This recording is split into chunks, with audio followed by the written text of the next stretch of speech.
In the Imperial Valley, that means high school football. Big game this evening. It's the bell game. Here's Carroll Buckley. Well, thank you very much, Gabe Lemus. I'm Carroll. We are at Ward Field in Brawley for the 79th edition of the bell game. And it is the Central Spartans, the Brawley Wildcats. It is for the Imperial Valley League Championship. It is for seeding rights in the playoffs that will be coming up. And it is for the Bell. The Bell currently residing in Brawley since the Wildcats able to pick up a win. The game football has just arrived by parachute. The parasail just landed at the midfield stripe. Here comes another one. And you knew there had to be something spectacular for this game. And we are seeing that with the parasails landing in the midfield stripe. It's a beautiful night for football, and we are going to have some football coming up. High school football on AM 1230 Kxo El Centro, California, brought to you by Southwest Security Services, by the CB Stop in Calexico, Fonda Bar and Grill, Stan's Auto Body, by McNeece Mart, also by the Broken Yolk Café, Kennedy's Taco Shop, Simply at Home, by Imperial Valley College, and by Kennedy's Karne. Well, so far, we've had 3 parachutes arrive. We've got a crowd. These bleachers were full at 5 o'clock this afternoon, and they continue to stream in. Here comes a 4th parachuter, and I have no idea how many more there will be coming. They just seem to be falling out of the sky.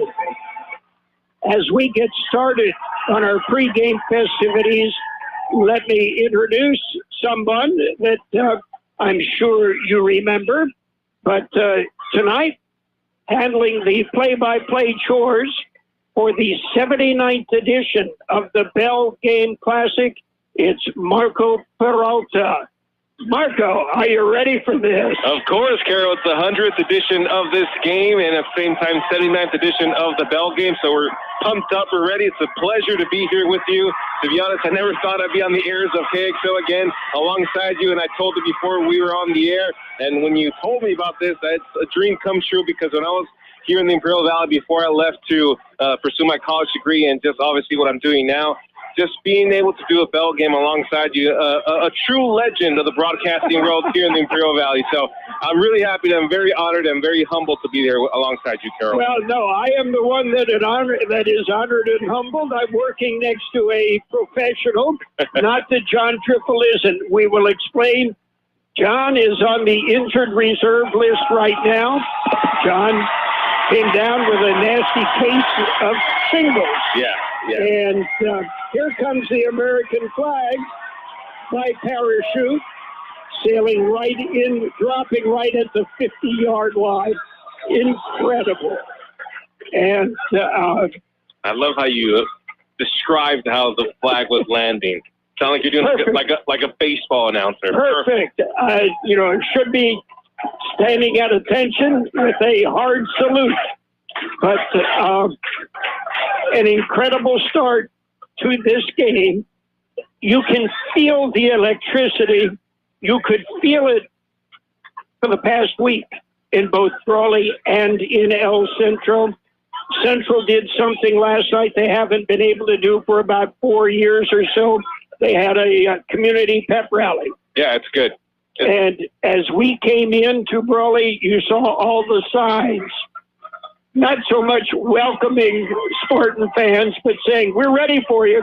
This is our town. Yeah, that's the beautiful thing about the Bell game, this rivalry that is the most important one in Imperial Valley to many people, and just the electricity that builds up in every single day because, for example, just Bell game week feels like Super Bowl week, for example. Every single day it matters. At the same time, when it comes to Friday night, it seems like it's the most biggest game in the Imperial Valley. At the same time, one of the oldest rivalries in the state of California. So we're ready, Carroll. We're ready for sure. Now, these schools have been playing each other for 100 years. That's a long time. And basically, you can figure they have played each other about 140 times because for many years they played twice a year. Correct. A pre-league game and then the league game. And it's an incredible, intense rivalry, but it's a game. Yes. And these are kids. And the idea is let the kids have fun and play a good game. Yeah. And I think that's what we've got. Yeah, I think that's the answer that a lot of people generically say. I hope both teams have fun, but this is the Bell game. It's definitely one of the I've said it before. I know I sound like a broken record, but the magnitude of what this game signifies for El Centro, for Brawley, it's tradition, it's history, it's the Bell game. It's literally something that people, they strive for almost every year. Like, this is what matters the most. John Self said it one time, and you could be 1-9, but as long as that one win is the Bell game, it's all that matters because it means for the community, for the kids, for the parents, for the football team, the whole town of Brawley, and the same thing for vice versa in El Centro. And it's, again, all you have to do is say, it's the Bell game. Exactly. And, okay, Brawley has the Bell right now with a win last year. This year, it's up in the air. These are two very good football teams. We'll talk a little bit about that when we come back.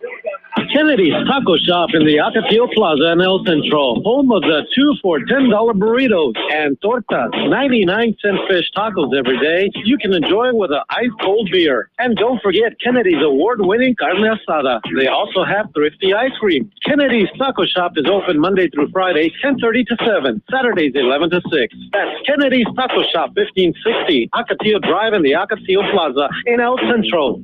Hi, this is Imperial County Undersheriff and your Sheriff-elect Fred Miramontes. You may not know this, but many of our Valley law enforcement officers receive training at Imperial Valley College. The college's emergency responder training program is a vital resource for keeping our community safe. That's why Sheriff Ray Loera and I urge you to vote yes on Major B on November 8th for a better community college and safer community. Vote yes on Major B. Paid for by Friends of IBC, yes on Major B committee. Hi, this is Jason Jackson, owner of Southwest Security. I've been providing private security locally for more than 20 years and have owned Southwest Security for more than 6.5 years. I'm proud to announce that we have over 250 employees working here in Imperial and Coachella Valley. Last year, I opened Southwest Postal, offering you 24-hour access 365 days a year. PO box service to you. Also located at Southwest Security at the corner of 4th and Heil in El Centro. If you're in the need for security services, please call us at Southwest Security at 760-970-4500. That's 970-4500.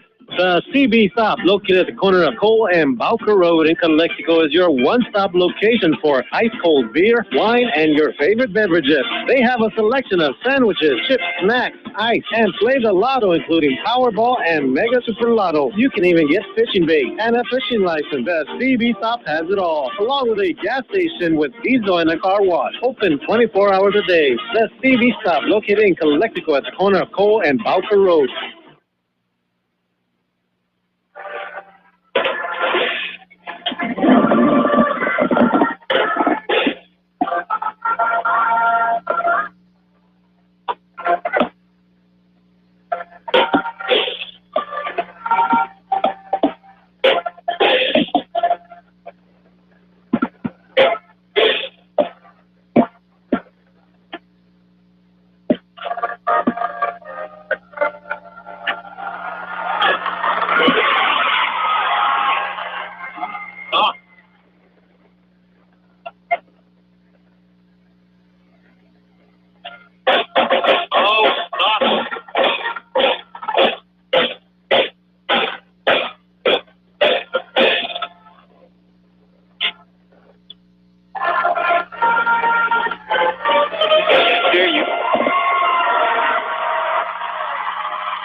the Brawley Marching Wildcat Band with our national anthem.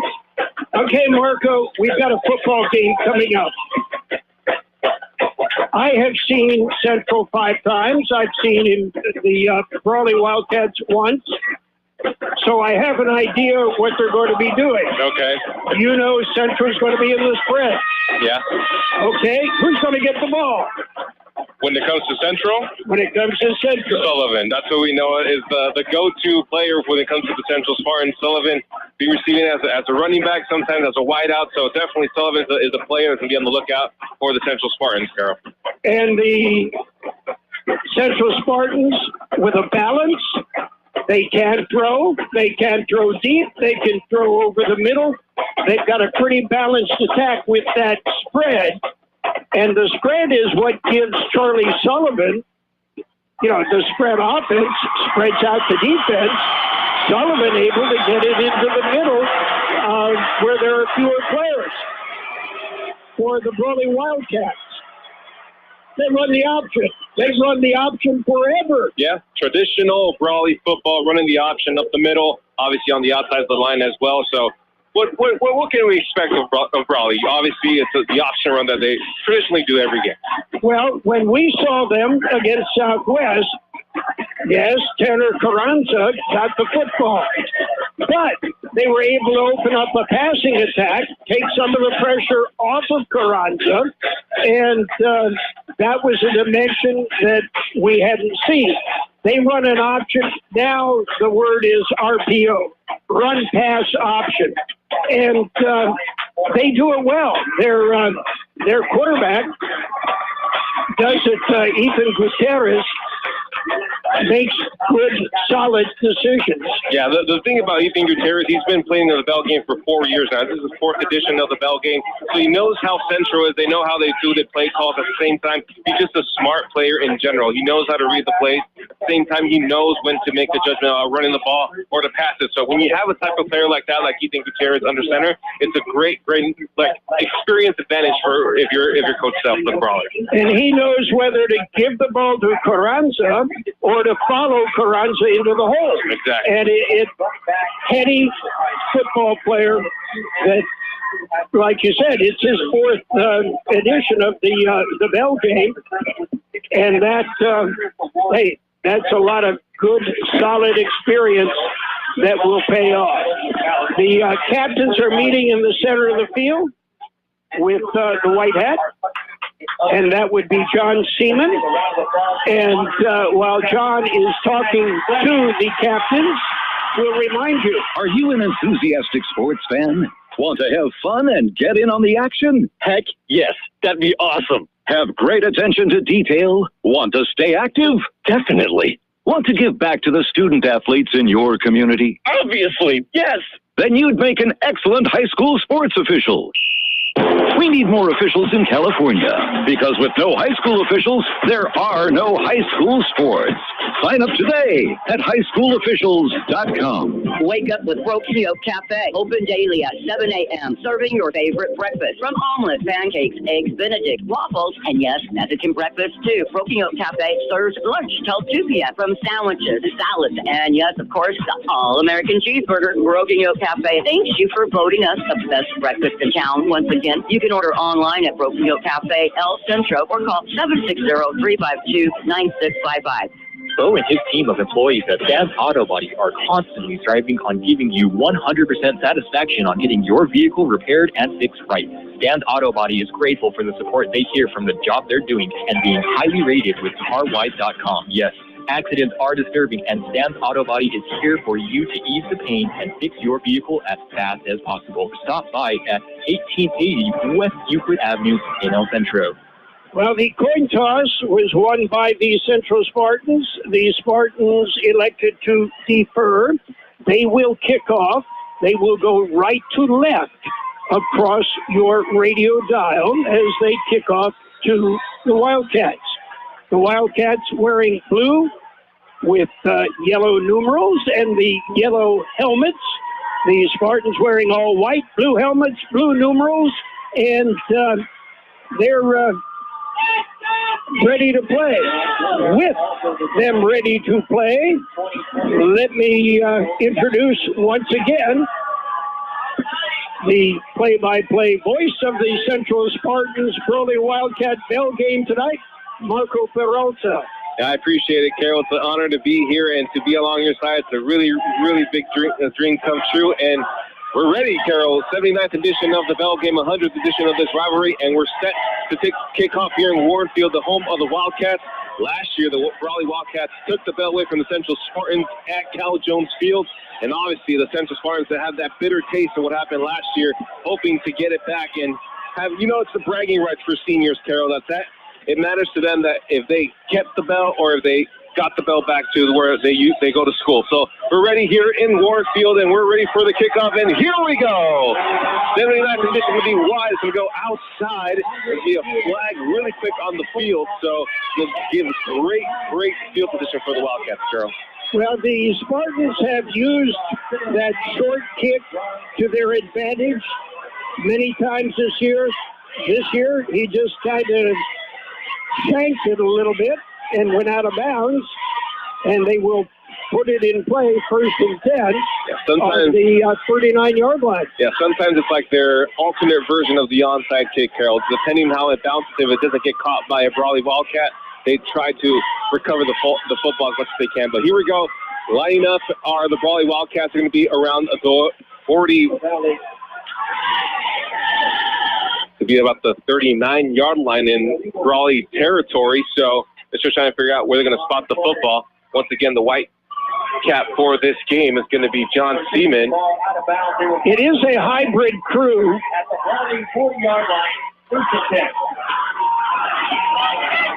So it's going to be first and 10 for the Brawley Wildcats at the 40-yard line. That's where going to be placed after some discussions from the officials. John Seaman still trying to make sure everything's on the right page for everybody. Got all the Central Spartans on the sidelines to be actually placed. There's a 5-yard penalty. Yes. Okay. So it'll be at the 44-yard line. Ethan Gutierrez under center. The option here is the snap. Here's a handoff up the middle. Going to go all the way. It's going to recover, but stopped actually for the first play. Barely made it past the line of scrimmage. Jared Martin, the sophomore for the Central Spartans, made the tackle, and it's only 2-yard gain, about a yard actually for the Brawley Wildcats, Carroll. So it'll be 2nd and 9 for the Wildcats at the 45-yard line. Ethan Gutierrez once again under center. Reading the options, see if he needs to make an audible. Gets it, hands it off up the middle. Here's Carranza down to the right side. Going to be close to the first down. Tanner Carranza with the run past the 50-yard line and gives the Wildcats a 3 and 4 now. 3rd and 4. Great handoff by Gutierrez to Tanner Carranza on the right side. He found the hole on the outside of the line. And that puts the Brawley Wildcats in Central territory at the 48-yard line. Carranza only goes 220 pounds. He's a load to bring down. Sounds kind of light sometimes, Carroll.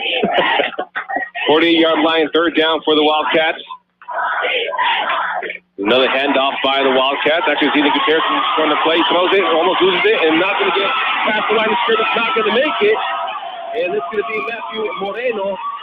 Tried to pass the line of scrimmage, but didn't make it. So it's going to be 4th down for the Brawley Wildcats. A fast 3 and out. And it seems that the punting team is coming on for the Wildcats. So one of the joys of the option is the ball flies free. And pressure on the quarterback from the interior of the Spartan defense caused that missed pitch.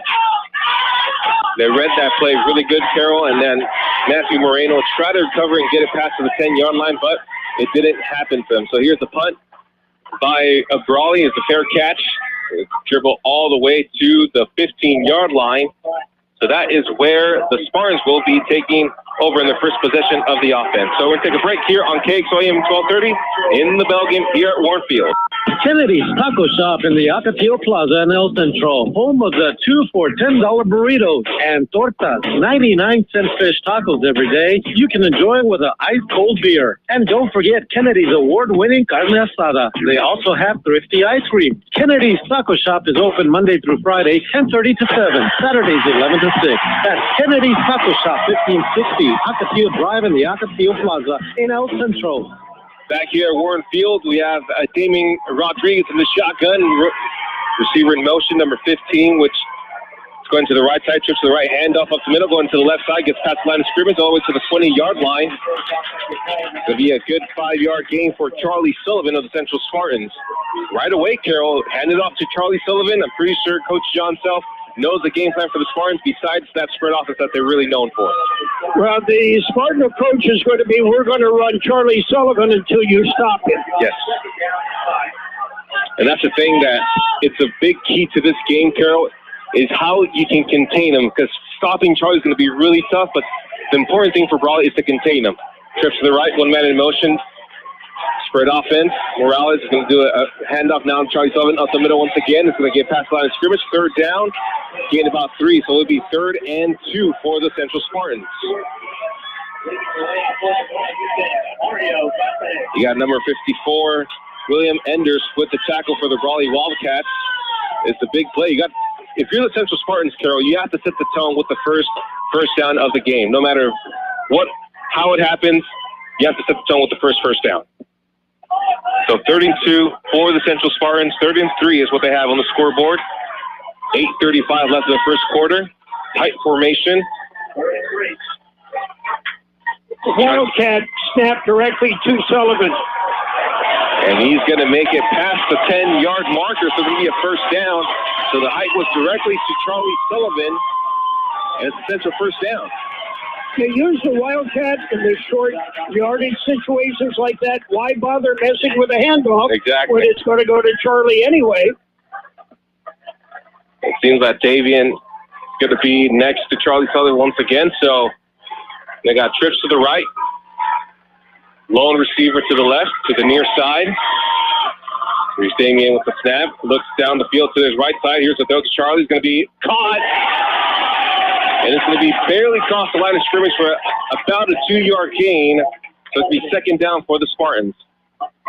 So Charlie Sullivan, a weird motion. It seems like Damien threw it to his left side when Charlie was expecting it to his right side, and he fell mid-air, but he was able to make the catch to move the Central Spartans line a little bit up the field. So 2nd and 8 for the Central Spartans. On the right hash mark, trips to the right, and trips to the left, One man in the right side. Charlie Sullivan to the left side of Damien Rodriguez. As we wait the snap. Here's Rodriguez rolling to his right, looking to the outside. Here's a pass overthrown, almost intercepted by the Brawley Wildcats to be number 5, Donnell Washington. The pass was intended for number 8 of the Central Spartans, and it was a little bit overthrown, and Washington was almost there to grasp the football and give the first turnover of the game. He had his man open, just overthrew it. He had time. He really didn't have any pressure on the rollout and was able to get away, and I think maybe some excitement, some adrenaline involved. Really important. So it's going to be a 3rd and long for the Spartans, 3rd and 8 to be exact. 7:15 left in the first quarter. Same formation, trips to the left side. Rodriguez rolls to his left, looks down the field. Big pass is almost going to be picked off, almost, but it's going to be broken down. So it's going to be 4th down for the Central Spartans, intended for number 9, Arturo Estrada. Estrada quickly turned defender and stripped the ball out of the hands of Nakai Washington. Washington had all the time in the world to measure that pass and how it was dropping. Could have called a fair catch. He was calling the fair catch at the same time, Carroll. You're right. So it's going to be 4th down, so a 3 and out, but the Central Spartans were able to get 1 first down, and here comes the punting team for the Central Spartans. It's going to be Miles Rodriguez doing the punting for the Spartans. Daniel Camilo is deep. Holding up at the 35-yard line of Brawley territory. Also back is Gilbert Corrales. Here's the punt. By Rodriguez, good at 35, exactly where he was spotted. Here's the runner, not going to gain any run at all. A big hit by the Spartans, and they're going to be placed at the 35-yard line of Brawley Wildcat territory. So on the exchange of punts, the Spartans picked up a couple of yards. The Rodriguez punt, one of his better. The coverage downfield is incredible. Camilo had nowhere to go. He was set with a lot of Spartans right in front of him in his face as soon as he touched that football in his hand. Here's Ethan Gutierrez, duos to each side of the line. Gutierrez next to Carranza. Here's the snap, hands it over to Carranza up the middle. It's going to be a couple of yards. He finds his way past the 10-yard line. And you're correct, Carroll. Carranza, a tough guy to bring down up to the field. Okay, did you see the hit Charlie Sullivan put on him? Yes. Charlie Sullivan, Carranza was stopped, but still upright. Yes. Sullivan just laid a shoulder right into him. Pretty legitimate hit, but that's what's going on the field. The Carranza family strength. We know Pedro Carranza, a really well-known baseball player here in the Valley. Snap here by Gutierrez, hands it over to Carranza once again. He gets the past line of scrimmage, but is pushed back barely for 1 yard gain. So they're going to give forward progression for the Wildcats to make it 2nd and 9 for Brawley. On the tackle there was Martin. And young Mr. Martin, you talk about family heritage. Yes. All you have to do is say Martin and Spartan Sports. Jared Martin, a sophomore who played varsity football last year as a freshman. Well-known bloodline by Gene Martin, obviously, as well Benny Carter Martin and his grandpa, Lefty Martin. Ethan Gutierrez gets a snap, looks down to his left, now to his right side, makes a pass to the outside to Platt, receives it, catches it, and is pushed out of bounds. Going to see if they give him the first down, or if they don't, they do give him the first down. It seems goes for Robert Platt. Seems like Skylar Cook was there as well, trying to bring him down. So it is not a first down. It's going to be 3rd and 1 for the Brawley Wildcats at the 46-yard line, Carroll. Dangerous pass in that it floated out there, but Platt able to bring it in. Seeing the big size of Robert Platt. Tall player for the Brawley Wildcats. 6'2", 205 pounds. A really big wide receiver for Ethan Gutierrez. They could get the first down for the Wildcats. He's a handoff to Carranza. He is next to the line of scrimmage, and he is stopped. No first down once again for the Brawley Wildcats. It's number 2 for the Central Spartans, Charlie Sullivan.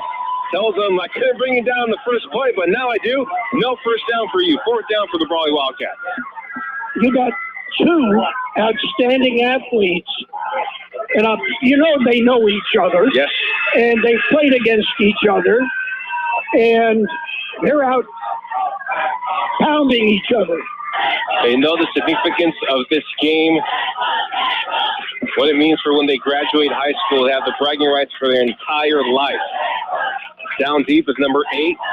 Nehemiah Perez, here's the punt. Nehemiah's going to be waiting for it. He's going to call fair catch. He's going to go for it. Going to wait for it to go to the end zone, but he decides to pick it up. Here's going to be a difficult run, and he's going to be, it's good. He shoots one player to the right side and gets about 5 yards. Difficult play there by Nehemiah Perez, and it puts the Central Spartans in a very tough position in the field, Carroll. Tanner Peralta is the punter for the Wildcats. That ball, if he had not picked it up, would have been dead on the 2-yard line. Made some lemonade there. Yeah, exactly. So he's going to come, Damian Rodriguez, once again for the Central Spartans to try to get them out of this tough situation. They're lined up at the 11-yard line of Central territory from right to left. 3:56 left in the first quarter. Still scores 0-0 here at Warren Field. 100th edition of this rivalry. 79th edition of the bell game. 1 man in motion. Here is the snap for Damian Rodriguez. There's a handoff down to Charlie Sullivan to the right, and he's met by 2 Brawley Wildcat players right behind the line of scrimmage. So it's going to be a 2nd down and long. Yiska Yeska was the ball carrier. Team from here was Charlie, but it didn't gain any yardage on that one, Carroll, so it'll be second and long for the Spartans now. Yeska is the guy that will go in and give Charlie a little break. Sullivan just a breather. Sullivan is back in the backfield. Here's Rodriguez looking to his left side, now up the middle, big pass downfield, overthrown, and it's almost picked off once again by number 12 for the Brawley Wildcats, Aiden Torres. Once again, kind of like Washington, he had all the time in the world, but it was a little bit overthrown, so he couldn't really measure how that ball was going to drop to make the interception, Carroll. You got two heavyweights that are out here, kind of feinting, ducking, moving a little bit. Let's see what's going to work. A little bit of adrenaline. Trips to the left side of Damian Rodriguez. Solo receiver to the right. Charlie next to Damian. Here's a snap. Damian rolls to his left. Looks downfield for a pass. Damian tries to keep it, actually throws it down to the sideline. It's going to be picked off by the Brawley Wildcats, number 5. That is Washington. And great field position at the 40-yard line. Damian was running into trouble, running out of time to make the throw. Throws it to the sideline, and Washington, now he doesn't make a mistake, picks it up nicely, and now it's the first turnover of the game for the Central Spartans. Well, again, some adrenaline overthrew his receiver, and Nakai Washington, who is a generational player as well, was able to pick it off. Big opportunity for the Brawley Wildcats now at the 40-yard line of Central territory. Duos to each side of the line. Here is Ethan Gutierrez. Next to him is Tanner Carranza. Gutierrez looks to his left side. Big throw at the middle. It's going to be to the sideline. It's going to be caught inside the 15-yard line for the Brawley Wildcats. Number 5, Washington, once again having himself a big game. Had an interception and now a 20-plus yard catch to put him in the red zone for the Brawley Wildcats, Carroll. So far, the Wildcats are playing under control on defense, and there with a big completion. A big opportunity now for the Wildcats. They're going to line up on the left hash mark. Once again, they are going from left to right across the radio dial. Duos to the right, duos to the left. And Carranza next to Gutierrez. Trying to do an audible now. They're switching up the play. Now Carranza's on the left side of Gutierrez. Here's a snap to Ethan Gutierrez. Hands off to Tanner. Up the middle. And it's going to be met at the line of scrimmage. So it's going to be second down once again for the Brawley Wildcats. 2nd and 10. Number 56 for the Spartans on that tackle, Michael Fisher and Jacob De La Rosa. The fact it takes 2 people to bring down Tanner Carranza.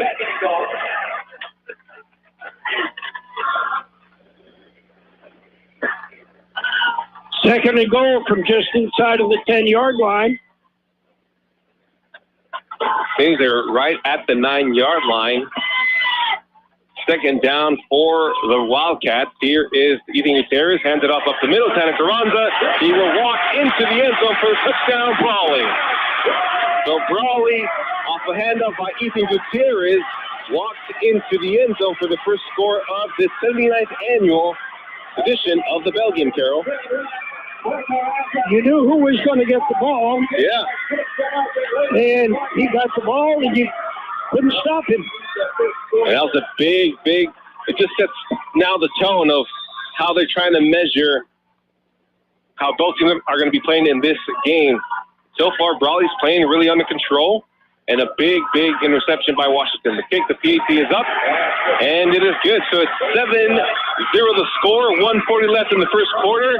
Brawley leads it here on Kxo AM 1230. We'll be right back at Warren Field. Crazy Mexican food? La Fonda Bar Grill is everybody's favorite choice. The Camacho family has been doing it right for many, many years. You're never disappointed on the service you get, the smiling faces who serve you, and the food that's delivered to your table. They make you feel at home. One tradition they all always kept is serving you freshly made Mexican food daily, from chile rellenos to enchiladas. Everything is handmade. La Fonda Bar Grill, 1950 South 4th Street, El Centro. Imperial Community College District is going for a general obligation bond on the fall 2022 ballot titled Measure B. If approved by voters, these funds will go to construction of an emergency responder training center and programs for careers in health, law enforcement, and firefighting, upgrading STEM classrooms and labs, developing local programs and classrooms for careers in lithium technology, with an estimated average annual tax of less than 3 cents per $100 of assessed value, while bonds are outstanding. Visit imperial.edu to learn more about IVC's Go B Bond. High school football live on AM 1230 Kxo El Centro, California, and on the World Wide Web on the Kxo YouTube channel. The Wildcats capitalizing on a turnover and put the first points up on the board. Nathan Urbano will be the kicker for the Brawley Wildcats after the touchdown. There's going to be a kickoff about the 20-yard line received. Going to be a return here. Trying goes to the outside. You guys met at the 39-yard line by a couple of Brawley Wildcats. Pretty sure a couple of words were said there. And Centro is going to be in a good position, but with now, let's say, kind of like an obligation to try to get back into this game. Obviously, it's only one touchdown, but trying to be as close as possible to your rival in the bell game, it's really, really important in this instance. So there's going to be trips to the right side, left hash mark. Solo on the left side, man in motion, number 15 for the Spartans, Emiliano Morales. Handoff, here is going to be Charlie Sullivan, up the middle, finds the hole, past the 50, the 40, the 30. He's going to go all the way. Touchdown, Central. A 50-yard touchdown run from Charlie Sullivan. Here's your answer, Brawley. And on the very first play of the drive, Charlie Sullivan. There appears to be a flag back about the 13-yard line. We'll have to check if it's against Brawley or Central. If it's against Central, it could be very dangerous if that touchdown gets called back. The confetti's been flying here on the Central side of the stand. And it's going to be a touchdown. They waved the flag off. They waved the flag off, so it is a touchdown for the Central Spartans here. It's going to come to PAT. A big play by Charlie Sullivan, Carroll. Like we mentioned, it's important to try to stay in the game. Don't let this game get wide open. And Charlie Sullivan, on the first play, finds the hole up the middle and ties the game. Obviously, we need the PAT. Okay, you saw the hole that he had. You or I could have walked through that hole. What people don't give Charlie Sullivan credit for is his speed. Yes. Yes. He outran the defenders. Here's the PAT. It's up, and it is good. So the score is 7-7 here at Warren Field. We got a new ball game, folks, and it's 1:25 left in the first quarter. We'll be back with more high school football on Kxo AM 1230. Kennedy's Karne at 1239 Adams Avenue in El Centro. Check out these specials. USDA Choice or Black Angus Carne Asada Flat Meat, $1 off per pound. USDA Choice Filet Mignon, $9.99 a pound. Chicken wings, $1.99 a pound. Su Carne Ribeye Steak Bone In, $6.99 a pound. And Su Carne Marinated Flat Meat, $5.99 a pound. And it's back only Monday through Wednesday. Traditional Pollo Asada, buy one, get 1 pound free. Kennedy's Karne is open Sunday through Wednesday, 8 a.m. to 8:30 p.m. Thursday through Saturday, 8 to 8. That's Kennedy's Karne at 1239 Adams Avenue in El Centro. I've been providing private security locally for more than 20 years and have owned Southwest Security for more than 6.5 years. I'm proud to announce that we have over 250 employees working here in Imperial and Coachella Valley. Last year, I opened Southwest Postal, offering you 24-hour access 365 days a year. P.O. Box service to you. Also located at Southwest Security at the corner of 4th and Heil in El Centro. If you're in the need for security services, please call us at Southwest Security at 760-970-4500. That's 970-4500. Well, they didn't wave off the flag. It was a dead ball penalty against the Spartans. I think it was celebration. And they moved the ball back 15 yards for the kickoff. So tied game here at Warren Field, 7-7 less than 1:25 in the first quarter. So like you said, Carroll, the ball is going to be pushed back, and there's going to be a kickoff now. We get all the way to the 30-yard line. And it struggles to pick it up. Number 2 for the Brawley Wildcats. Doesn't get much gain on that. Going to be a number 2, Damien Arbaca for the Wildcats, and it's going to be set up just a little bit inside the 30-yard line. Seems like it. Let's update some other scores for you. Houston and Phillies tied at 5 in the 6th inning. And it is Imperial 14, Southwest nothing, first quarter score. And Calexico 7, Vincent nothing, first quarter score. Not as exciting as what we had. Exactly. 7-7 the score. Trips to the right side of Ethan Gutierrez. Lone man onto the left. Tanner Carranza to the right side of Gutierrez. Or to the left side now. Waiting the snap here by the center of the Brawley Wildcats. He tries to make the Centro Spartans jump. Now there is a jump button on the side of Brawley, so it's going to be a penalty against the Wildcats. They're going to push them 5 yards back. They'll start on the offense. The 5-yard penalty, and it will remain first down. So it's going to be 1st and 15 for the Wildcats after that big play by Charlie Sullivan to start the drive in the previous offensive drive for the Central Spartans. Same formation, trips to the right. Tanner to the left side of Gutierrez, low man to the left. Now Tanner rolls to the right side of Gutierrez. Awaiting the snap here. He then tries to read if he needs an audible or not. Here's a snap, hands it over to Tanner Carranza up the middle. He's met the yard at the line of scrimmage. Gets about a yard in recovery, 2 yards. Tanner Carranza. Going to be 2nd and about 13 for the Brawley Wildcats. Michael Fisher, Charlie Sullivan in on the tackle. And when you have players like Charlie Sullivan that can play on both sides of the football, I would say it's positive, but also very, very risky, Carroll. I'll tell you a little bit. You play your best athletes. Exactly. Duos to both sides. Tanner to the right side of Ethan Gutierrez. Snaps Ethan Gutierrez to the right side. Passes to the sideline. Almost picked off by the Central Spartans. Number 10 for the Spartans. And the intended Skylar Cook, the notable back for the Spartans, almost picks it off. Dives to his left side and isn't able to get it, which will now be 3rd and very long for the Brawley Wildcats. Cook made a dive for it. It would have been an ESPN highlight reel catch had he made it. But just kind of played kamikaze after the football. Easy football to send over to Bristol for sure. 35 seconds left in the first quarter. Let's see if Brawley can try to get the first down. Tanner has a big run or a big pass by Ethan Gutierrez. Trips to the right, low man to the left. This will be a timeout now. Timeout taken by the Wildcats. So 35 seconds left in the first quarter. Score 7-7 here in Warrenfield at the Bell Game on Kxo Radio AM 1230. Kennedy's Taco Shop in the Ocotillo Plaza in El Centro, home of the 2 for $10 burritos and tortas, 99-cent fish tacos every day. You can enjoy with an ice-cold beer. And don't forget Kennedy's award-winning carne asada. They also have thrifty ice cream. Kennedy's Taco Shop is open Monday through Friday, 10:30 to 7, Saturdays 11 to 6. That's Kennedy's Taco Shop, 1560 Ocotillo Drive in the Ocotillo Plaza in El Centro. McNeece Mart is your one-stop convenience store with everything you need to get you through your day. Fill your tank with Z-Power from Shell, and then visit the deli for breakfast, lunch, or dinner. Choose your favorite deli sandwich or hot stuffed pizza, or see the office for your next party with their giant 52-inch pizza. Daily specials on selected foot-long subs. Yes, McNeece Mart is your one-stop convenience store at the corner of Dogwood and Main Street in El Centro. Back here at Warrenfield, score 7-7, 35 seconds left in the first quarter. Brawley trying to convert the first down with 3rd and long. 3rd and 13, snap by Ethan Gutierrez. You're looking down to the right side. Here's the pass to the sideline, and it's going to be caught, but it's going to be out of bounds.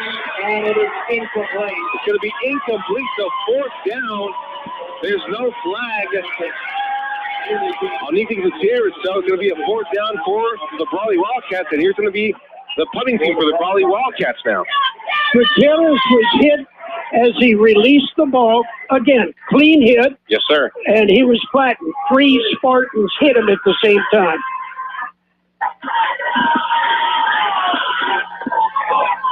So So waiting the punt is going to be now Arturo Estrada. Wide out and D-back. Defensive back for the Spartans. Here's a punt. Barely makes it past the half field, and it's going to be rolling all the way to about the 43-yard line. And it's going to leave 25.2 seconds in the first quarter. So great field position for the Spartans that can really make something happen, because in the previous drive, almost the same area, Charlie Sullivan got the football up the field and scored a touchdown on the very first play, Carroll. The Spartans, their passing game hasn't worked tonight at all. One completion, Charlie Sullivan has. For that matter, he had the completion. Yes, sir. He has been their offense tonight. So tight formation. It trips to the left side. Low man to the right. Spread formation. Damian Rodriguez with the snap. Gets it. Rolls to his right. Gets the protection by Charlie. Is met by a lot of Brawley Wildcats. And it's stacked in the backfield. Lost at about 5 yards. It almost looked like that was supposed to be a screen, but it wasn't. He had 4 receivers downfield. Therefore, he did not have the blocking. He gets sacked. And Damian was trying to roll to his right to get past the blockage by Charlie Sullivan, but we'll talk more about that after this break on Kxo Radio AM 1230. Craving Mexican food? The Fonda Bar Grill is everybody's favorite choice. The Camacho family has been doing it right for many, many years. You're never disappointed on the service you get, the smiling faces who serve you, and the food that's delivered to your table. They make you feel at home. One tradition they've always kept is serving you freshly made Mexican food daily, from chile rellenos to enchiladas. Everything is handmade. La Fonda Bar and Grill, 1950 South 4th Street, El Centro. The CB Stop, located at the corner of Cole and Bowker Road in Calexico, is your one-stop location for ice-cold beer, wine, and your favorite beverages. They have a selection of sandwiches, chips, snacks, ice, and play the lotto, including Powerball and Mega Super Lotto. You can even get fishing bait and a fishing license. The CB Stop has it all, along with a gas station with diesel and a car wash. Open 24 hours a day. The CB Stop, located in Calexico at the corner of Cole and Bowker Road. Well, Marco, coming up at half, we've got Joe Evangelist going to be stopping by. Joe, heavily involved in high school athletics, even though he is retired. Joe is the Southeast Conference president. That is Imperial County. Do you have any plans for when you retire? Still being involved with high school sports, Carroll? I will umpire as long as my knees are working. Okay. We're going to start the second quarter here at Warren Field. The score is 7-7. Centro with the ball. Duos to either side of the line. Man in motion, number 14 for the Spartans. That is Gavin Marini. There's a snap. Damian Rodriguez steps back, passes it to the sidelines, complete by number 13. Gavin Marini goes all the way down. It's going to get past the half midfield. Borderline on the 10-yard marker. It's going to be short of 1 yard. It's going to be 3rd and 1 for the Central Spartans, Carroll. Marini has been one of his favorite receivers, as Sergio Garcia. Marini, 24 receptions coming into tonight's game, and he's got speed. He made a great catch. He came back on the ball on that catch. They just snapped directly to Charlie Sullivan. Barely makes it past the line of scrimmage. He didn't give him a yard or not, or he was stopped at the line of scrimmage for the Central Spartans to make it 2nd down. Currently at the 47-yard line. He did not get a good spot on that. No.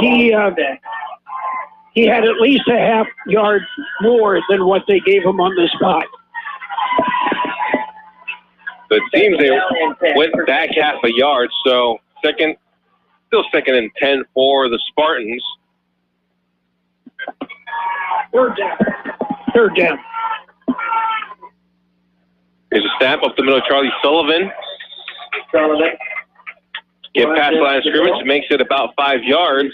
Up near the 43-yard line. Nice blocking in there by Nicholas Jimenez, opening up the hole. It seems that Bring up a 3rd down. they're going to keep the 3rd down, Carroll. So it's third down for the Central Spartans. I was thinking if I missed a down or something, Carroll. That's what I was thinking about. No, I did. So trips to the left side of Rodriguez. Rodriguez steps back. He's going to get pressured by a lot of Brawley Wildcats. Goes to the sideline, gets rid of it to avoid a sack. It's going to be a fourth down incomplete pass, obviously, to get it out of where he was at. To be fourth down for the Central Spartans, and here comes the punting team. Good rush, and Gutierrez got knocked down, and the pressure put on primarily by Matthew Moreno. So punt's going to be from all the way to the 45-yard line from Central territory. Waiting for the punt's going to be number 6, Daniel Camillo. Here's a snap. Here's the punt. Daniel waits for it, but it's going to be a high punt. Not deep enough. They call a fair catch. It rolls just inside the 25-yard line. And it'll be set up at the 26-yard line for the Brawley Wildcats. It's high school football. We are live on KXO El Centro, California, and on the KXO YouTube channel. We know we have folks listening around the world. Imperial leads Southwest 20-0 in the second quarter. It's Calexico 14, Vincent nothing. Holtville kept possession of the Axe last night with a big win over Calapat. And here's going to be the first down for the Central Spartans. 9:47 left in the first half. Duos to either side of the line. Ethan Gutierrez waiting for the snap, headed to his right side. Here's a snap, steps back, gets pressured, gets out of the pocket, runs up the middle. Is going to be tackled by the Central Spartans. Big tackle there. Big hit by Zarian Robinson. Zarian Robinson, does that name ring a bell? A little bit. I saw G-Rob before the game today. I got to say hi to him. Zarian has been a little bit dinged up. Okay. And hasn't been playing a lot. But he's back in there tonight, and what a hit. Ethan Gutierrez is trying to get some yardage on that play, but Robinson does a good job of reading the run by Gutierrez and stops him. Here's a handoff. It's actually Ethan Gutierrez. Is he going to be picked up by the... Say was down. Say was down, so there's no fumble on the play. Brawley retains the football, but there'll be a big loss to make it third and long for the Wildcats. Again, one of the joys of an option is the ball goes free oftentimes. It's the nature of that offense. So a big ground to cover for the Brawley Wildcats. 3rd and 25 is what's on the scoreboard. 15. Huge crowd. An estimated 10,000 people supposed to be here tonight. I think you read my mind, Carroll. They were expecting 10,000 people here at Warren Field. 3rd and long for the Wildcats. Trips to the right, low man to the left. Snap to Ethan Gutierrez, looks down the field, gets out of the pocket to his right. It's going to be pressure, goes to the sideline. It's going to be incomplete, so it's going to be 4th down and long. A big play there. Jared Martin had him in his sights, and he just threw it away. That's all he could do. Gutierrez, nothing else to do, throw it away, avoid the sack, and it was very close to the goal line. And the good thing about Jared Martin, that he is a big player, very tall kid, young, strong, and very fast. So if a player like him has his sights on you, you have to get rid of the ball very fast. So here comes the punt team for the Brawley Wildcats. And here's the punt. Make it all the way to the right side to call a fair catch. Makes a pass to midfield. Rolls all the way to the 46, 45-yard line. So 5 yards away from midfield, the Central Spartans are going to be lining up for their next offensive possession. So far, we've been exchanging punts.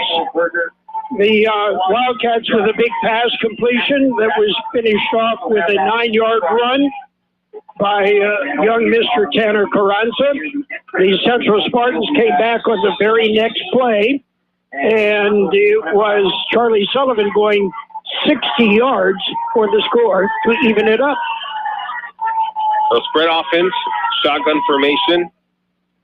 The snap up the middle by Charlie Sullivan. Gets past one player, makes it over the 10-yard marker for a first down. Once again, Charlie Sullivan on that run. And a great tackle there by Robert Platt, because if Robert didn't stop him, he's off to the races once again, Carroll. Off to the races again. Okay, you see what they do with the spread offense. They typically put one of the slot backs in motion. Yeah. He will set up as an H-back, a blocker, and Charlie Sullivan will just hit right there. It seems that's been Gavin Marini and Emilio Morales rotating that motion player. And this time it is Emiliano Morales on motion, but it's going to be a jump at the line of scrimmage. Somebody anticipated the snap count. You know, it's a long way from where the huddle is to where the line is that you sometimes forget. Exactly, yeah. So 5 yards back for the Central Spartans to make it first and long for them. They'll be lined up at around the 46-yard line of Brawley territory. Marco, I don't know if you've noticed, but you've got your own cheerleader right here in front. Calexico leads Vincent 21-0 right now. Duo's man in motion. Morales going out to the right side of the line. Here's a handoff. Fakes it. Actually, Damian Rodriguez down the field. Makes the pass down the field. It's going to be a tough pass, but it's going to be incomplete. It was intended. Excellent defensive play by number 2, Damian Amarca. For number 14, Gavin Marini, who was downfield but covered by 2 Wildcats. So great coverage there by the Brawley Wildcats to avoid a big play down the field. Considering the Spartans have had no passing game to this point, it's incredible that where we are, 7-7. Yeah. It's the defense. The defense of both sides have been really, really well. You know, obviously Brawley was going to be the running team and essentially be the passing team, and both teams have done their homework and they've done a really good job containing both sides of the ball. So at the 46-yard line, duo receivers to the right and to the left. Charlie Sullivan to the right side of Rodriguez. Here's a snap. Rodriguez steps back, looks to his right side, now up the middle. Here's a big pass downfield to Charlie Sullivan. It's going to be almost caught. It's going to be incomplete. Open coverage. And it was a great job by Charlie, but he just couldn't get his hands on the ball to make a successful catch down the field and put the Central Spartans in a great position. That's the pass they typically will throw to Sergio Garcia. He is the speed burner, a sophomore. Sergio was double covered. Yes. Charlie had single coverage, beat the coverage, and just off his fingertips. It's going to be 3rd and long now. 2 big passing plays by Damian Rodriguez. Once again, trips to the right side, low man to the left. Damian Rodriguez with Charlie to his right, Rose to his left, to his right now. Big pass by Rodriguez down the field. It's going to be picked off. It's picked off by the Brawley Wildcats. Once again, his second interception, Donnell Washington, just inside the goal line. So 3 consecutive passing plays by the Central Spartans, 2 incomplete and 1 intercepted. So now ball for the Brawley Wildcats. Now, but the thing is that Central, teams with Brawley is set up really close to the goal line. So you're going to have to try to get some type of blitz going on to kind of make a safety happen for you and get 2 points on the board for your team. Well, they intercepted, but they now have the ball on their own 2-yard line. The second quarter So once again, besides this being the 79th annual Bell Game, 100th edition of this rivalry, the winner of this game is going to be proclaimed IVL champion. So at the score right now, 7-7, 6:30 left in the first half. We'll be back here on Kxo Radio AM 1230. Bo and his team of employees at Stand Auto Body are constantly striving on giving you 100% satisfaction on getting your vehicle repaired and fixed right. Stand Auto Body is grateful for the support they hear from the job they're doing and being highly rated with CarWise.com. Yes, Accidents are disturbing, and Stan's Auto Body is here for you to ease the pain and fix your vehicle as fast as possible. Stop by at 1880 West Euclid Avenue in El Centro.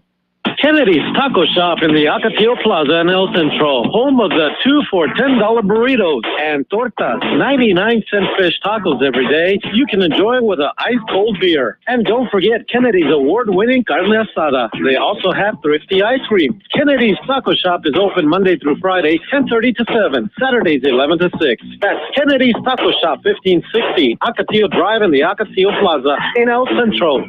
Well, it's high school football at its best. It's the 79th edition of the Bell game. We're tied at 2. I mean, at 7. But we're at the 2-yard line, Carroll. Yes. So Ethan Gutierrez is going to try to get his Wildcats out of this position. Here's going to be the snap up the middle, but there's going to be a flag thrown on the field. There's a flag on the play. And there's just a mountain of players on the field from both sides. Well, the handoff went right up the middle to Tanner Peralta. And, okay, false start. You're going to take the penalty? You don't have any choice. The play is dead. It was against Brawley. And we keep on going now. 6:35 left in the first half.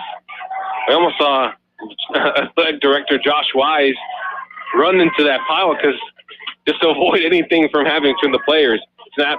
Here's a handoff up the middle, but it's going to be met at the line of scrimmage. It's going to be in the end zone. A safety or not? But actually, no. So, going to be second down for the Spartans.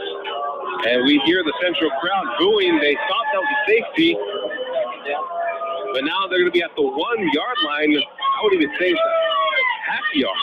Obviously, it's not what they measure it, but they're close to it. Forward progress. Yeah. He got tackled in the end zone. His forward progress actually gave him a half-yard gain. 1-yard line. Second down. Brawley out there. So, second down for the Wildcats at the 1-yard line. Duels to both sides of the line. Ethan Gutierrez next to Tanner Carranza. Ethan waiting for the snap, trying to make the Central Spartans jump. Now Ethan rolls to his left, makes a pass to the sideline. Caught by Robert Platt.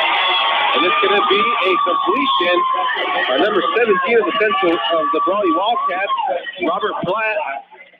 A great tackle there by Josiel Rodriguez to avoid Robert Platt from open field to get the first down. So third and about 7 yards for the Brawley Wildcats now. For the Brawley Wildcats. I'm really curious, Carroll, if Brawley gets the first down, are they going to try to score as soon as possible or try to run out the clock and score? Because remember, Central gets the ball at the beginning of the second half. Well, you've got 5 minutes, so they'll take their time. Yeah. Duels to both sides. Tanner on the left side. Ethan Gutierrez calls an audible now. Reads something down the field. So here's Ethan Gutierrez. Steps back. Rolls to his right. He's in the end zone. Going to be downfield the pass. Going to be overthrown. Pass intended to Tanner Carranza. And he would have caught that once again. Open field. But there was number 31 for the Central Spartans waiting for him. From inside of their 10-yard line. So that'll bring up a 4th down and about 7. The ball is on the 5-yard line. So really good position for the Spartans to try to block a punt. They don't have that much room to make just the room necessary for a timely, non-pressure punt. Well, if you rush and you don't want to run into the punter. Here's a snap, here's the kick, and they make it, so it's going to be caught now by Charlie to the right side. Gets the block down the field. Here's a flag on the field, though. 2 flags fly into the field. Artie Estrada thought it was Charlie for a second, but there's a flag on the field. Block in the back. And there's a player down after that block. Artie Estrada did. He did his job. Exactly what you do. And, not wanting to say it over and over and over again, but saying it over and over again, he ran north and south. Yeah. Too many times, a punt returner or kickoff returner goes east and west, sideline to sideline. There's no future in that. Yeah. Artie took it on the run and picked up about 20 yards on a return. Unfortunately, it's going to come back. So the block in the back is going to go against the Central Spartans, so that big recovery by Artie Estrada is going to be not good for them. So they're not going to be lined up at the 38-yard line in Brawley territory. Still some really good field position, but obviously you wish to be where you were originally. But with 4:37 left on the clock, the Spartans can take their time to get a touchdown here, Carroll. And you've got to get the passing game working. And what I might do is look for some slants across the middle.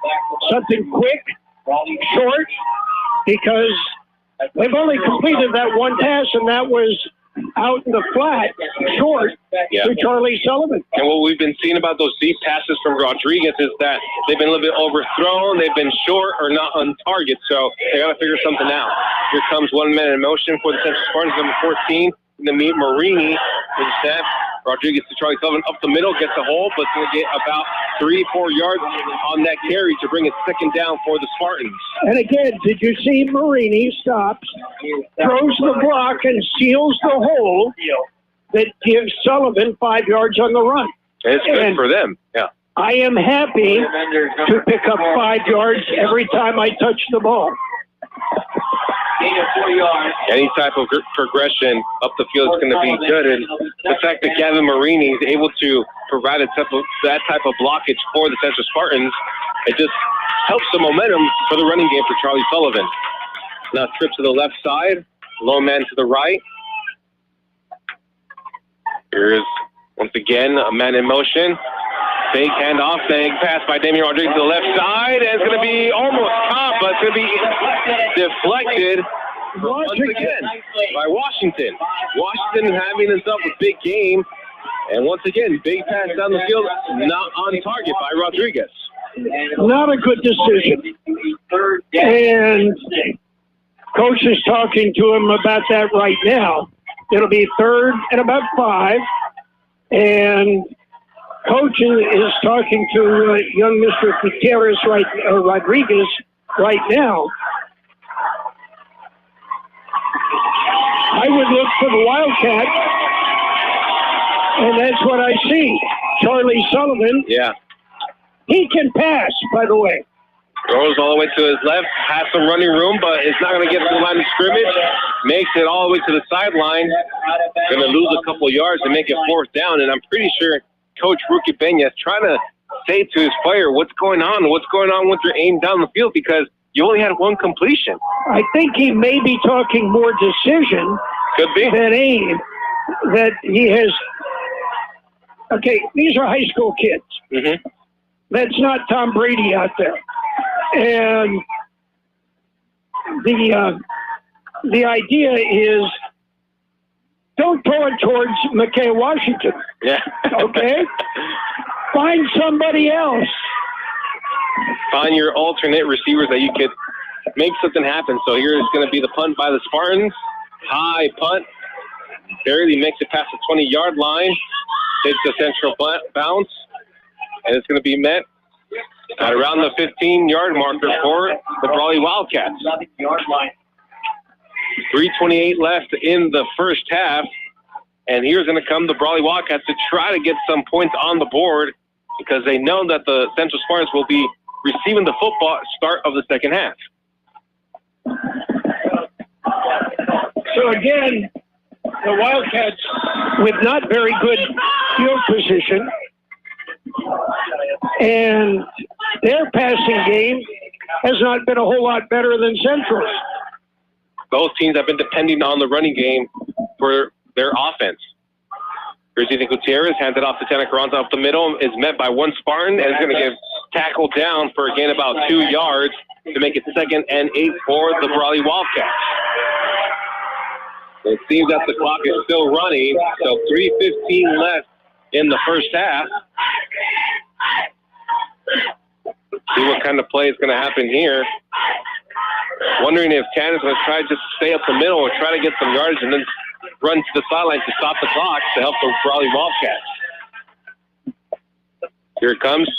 Duos to both sides. Carroll to the left side of Gutierrez. Gutierrez waits the snap. Here's the snap. Steps back, rolls to his right, passes to the dirt. So it's going to be incomplete. So third down, a big play here for Brawley. They need the first down because if they get the fourth down, that gives Centro plenty of time to make something happen at the end of the first half, Carroll. Third down. And 7. So it's going to be for the Wildcats. Third down and 7. Wondering if even Gutierrez is having some issues with throwing decisions. It would be typically a passing down, except you have Tyler Carranza in the backfield. Yeah. Or Tanner. Duos to both sides. Tanner to the left side of Gutierrez. Here's the handoff to Gutierrez. It's a fake. Here's Gutierrez to his right side. Those are the sidelines. Going to be a incomplete pass, not on target. That will be fourth down for the Brawley Wildcats. Fourth and about 6 yards. 4 and 7, actually. So here comes the punting team for the Brawley Wildcats. So neither team effective throwing the ball. And it'll be fourth down. We're coming up to halftime. And by the way, Joe Evangelist is here. We'll be talking with Jumping Joe. And we'll get a few words from the coach, the athletic director, the principal, the commissioner. Nice kick. Whoa! Get past midfield, receive the ball, and it's going to be it's one broken tackle, but there's a flag on the play now. By the Brawley Wildcats. Well, Arturo Estrada, he was already receiving the football. He broke one tackle. There was a block in the back, right where he was being tackled, right in front of the official. By Tanner Carranza. Yeah, so Artie did a successful job of breaking one tackle, but Tanner Carranza was there on the tackle to bring him down. It'll be a foul, a flag, illegal block by the Central Spartans, so it's going to be pushed back to make it even more difficult with 2:26 left in the first half. So the Spartans, A, no passing game. B, they've made too many penalties. They have been flagged 3 times for major penalties. You don't need to help Brawley with field position and put yourself deeper in your own territory. Imperial is leading Southwest 27-0 in the second quarter. Mickey Dale, George Grahava have that game on the KXO website, kxoradio.com. Centro lined up at the 29-yard line. One man in motion once again. The Morales now. Hand off to Charlie Sullivan up the middle. Finds a small hole. Gets tackled by 2 Brawley Wildcats. Gets a good gain of about 6 yards. A tackle by Alex Castillo for the Wildcats. So it's going to be second and about 4. The clock is still running. 2:07 left in the first half. Pretty sure Central's going to try to rush to the line to try to beat out the clock. Again, duos to either side. Same formation, spread formation. Here's Rodriguez, Marini in motion. Going to be the blocker for Charlie Sullivan, seems like it. Here's a snap. We're waiting for it. Now, hand off to Charlie Sullivan to the right side. Finds a hole. Gets past the 10-yard marker. Gets past the 40. Met at the 45-yard line. First down Central. And they're a little bit under 2 minutes left in the first half. Tackle there by Matthew Gutierrez by the Brawley Wildcats. Had him by the shirt. And back in the day, Joe remembers, you used to have a tearaway jersey. And if he did have one, he would have scored. 1:24 left in the first half. 3 receivers to the left side, right hash mark. Lone man to the right. You have Marini in motion. Fake handoff to Charlie. Pass downfield. Going to be overthrown once again. Pass intended to number 13. And Daniel Camilo, it's a great job on the coverage. The coverage was there. Again, it was not a good pass. That was not a good decision. So the fact it was an incomplete pass that stops the clock, which could be positive for the Central Spartans. 1:09 left in the first half. 2nd and 10 for Davian Rodriguez. Trips to the right. Trips to the left, one man to the right. Davian steps back, looks to his left side, big pass up the middle. It's going to be almost got. Now that pass was on target. Now it's intended for number 15. But Chris Camilo, great coverage. Pass intended for Emilio Morales, right in the middle. Good pass, but now he couldn't catch the ball. On a line, that was a dart, and I think that's what you're going to have to do is the shorter, quicker passes. 1:05 left in the first half. 3rd and 10 for the Spartans. Same formation, trips to the left, low man to the right. Charlie Sullivan to the left side of Davian Rodriguez. Away in the snap. Here's the snap. Rosa's left side now. Davian Rodriguez gets pressured. Going to get thrown into the ground. Almost got tackled at the sack, but there's intentional grounding on the play. And there is a flag on the play, so intentional grounding by Davian Rodriguez, which will push back the Spartans a couple yards for a big 4th down. So there's going to be exactly 1 minute left in the first half. Plenty of time for the Brawley Wildcats to try to get something going for them if they get a good return and great field position. Okay, not only do you take the penalty on the intentional grounding, you lose the down. Mm-hmm. And if I'm Brawley, I'm going to come after the punter right now. And if you happen to run into him, oh well. The punter is going to be kicking from the 10-yard line, so they need a really, really good and deep 10, 20, 30, 4th and 40. You never know. A fake punt can be in the books. Here's the punt now. Makes it past midfield. It takes a Central bounce. And they're going to be lined up at the round 46-yard line for the Brawley Wildcats. About 54 seconds left in the first half. Here on AM 1230, the 79th annual Bell Game on Kxo Radio. Imperial Community College District is going for a general obligation bond on the fall 2022 ballot titled Measure B. If approved by voters, these funds will go to construction of an emergency responder training center and programs for careers in health, law enforcement, and firefighting, upgrading STEM classrooms and labs, developing local programs and classrooms for careers in lithium technology, with an estimated average annual tax of less than 3 cents per $100 of assessed value, while bonds are outstanding. Visit imperial.edu to learn more about IVC's Go B Bond. 54 seconds left in the first half. Ethan Gutierrez calls an audible with duos to either side, with Tenecaronza right behind him to his left side. Here is the snap to Ethan Gutierrez. Gutierrez keeps it up the middle, makes it past line of scrimmage. There's a flag, and it's going to be a gain about 5 yards, but see if that flag might be against Centro with the block in the back. Well, what I saw was a leg whip. It may be a tripping penalty. Could be too. So the foul was actually against the Brawley Wildcats, so it's going to push him back a couple of yards, Carroll. Holding penalty. So now a big first down once again for the Brawley Wildcats. 1st and long. Let's see if Ethan Gutierrez can make a big pass down the field to help him. 43.5 seconds left in the first half. Washington is wide on the left side. Wouldn't be surprised if he runs a streak or down the field, a slant. Trips to the right. Robinson is in coverage of Washington. 2 historic names in this rivalry. Here's Gutierrez, keeps the ball. It'll be sacked in the backfield. Great pressure by the Central Spartans. Once again, the defense doing a good job.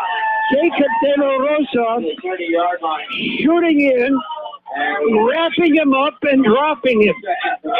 So 20.2 seconds left. Central calls a timeout. We'll take a quick timeout. It's high school football on AM 1230 KXO. We're tied at 7. Hi, this is Jason Jackson, owner of Southwest Security. I've been providing private security locally for more than 20 years and have owned Southwest Security for more than 6.5 years. I'm proud to announce that we have over 250 employees working here in Imperial and Coachella Valley. Last year, I opened Southwest Postal, offering you 24-hour access 365 days a year. P.O. Box service to you. Also located at Southwest Security at the corner of 4th and Heil in El Centro. If you're in the need for security services, please call us at Southwest Security at 760-970-4500.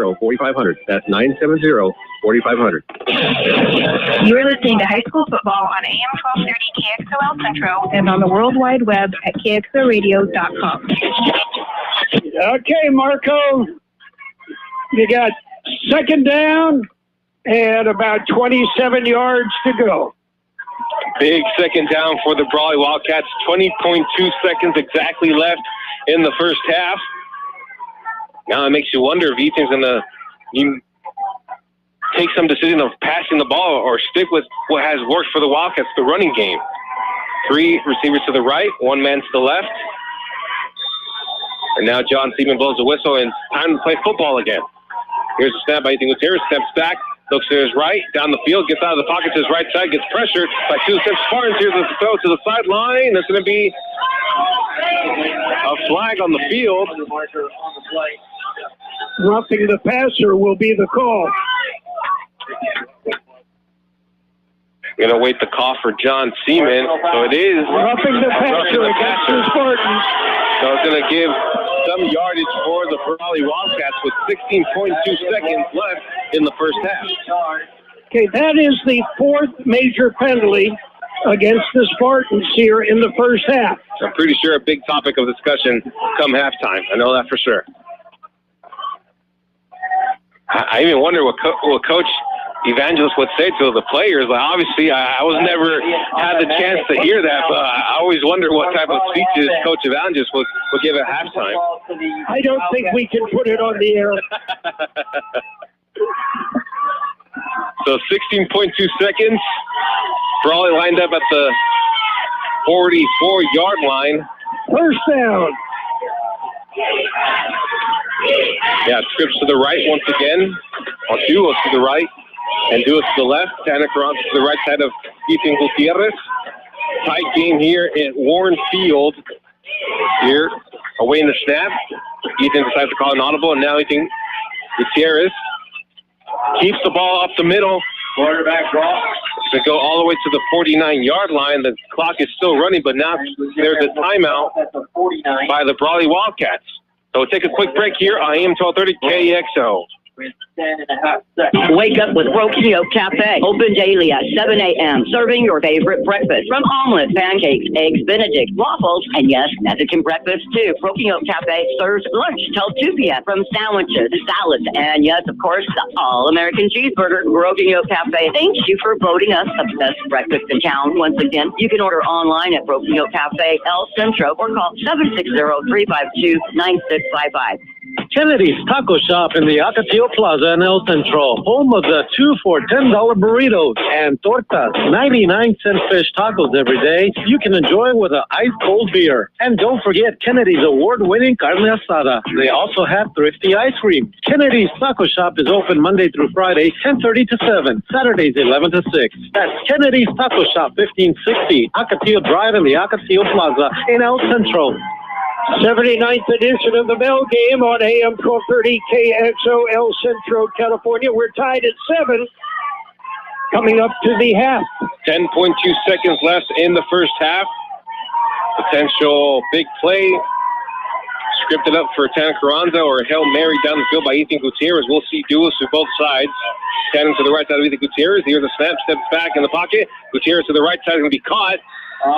It's going to be down past midfield at the 41-yard line, and 5.7 seconds left. Timeout at the 41-yard line by the Brawley Wildcats. We'll have another timeout. Your favorite NFL team plays on Imperial Valley's AM 1230 KXO El Centro. Craving Mexican food? La Fonda Bar Grill is everybody's favorite choice. The Camacho family has been doing it right for many, many years. You're never disappointed on the service you get, the smiling faces who serve you, and the food that's delivered to your table. They make you feel at home. One tradition they've always kept is serving you freshly made Mexican food daily, from chile rellenos to enchiladas. Everything is handmade. La Fonda Bar and Grill, 1950 South 4th Street, El Centro. Hi, this is Imperial County Undersheriff and your Sheriff-elect Fred Miramontes. You may not know this, but many of our Valley law enforcement officers receive training at Imperial Valley College. The college's emergency responder training program is a vital resource for keeping our community safe. That's why Sheriff Ray Loera and I urge you to vote yes on Major B on November 8th for a better community college and safer community. Vote yes on Major B. Paid for by Friends of IBC. Yes on Major B committee. 5.7 left in the first half. Snaps leading Gutierrez goes into the pocket. Pressure. They're going to be sacked in the backfield. A great play by the Centro Spartans, and that avoids Jacob De La Rosa on the tackle. And that will end the first half. What a play there by the Centro Spartans, Carroll. What happened was he saw Jared Martin coming in from the left and looked to Jared, and bam, Jacob De La Rosa took him out. That's where it ends at the end of the half. It's tied 7-7.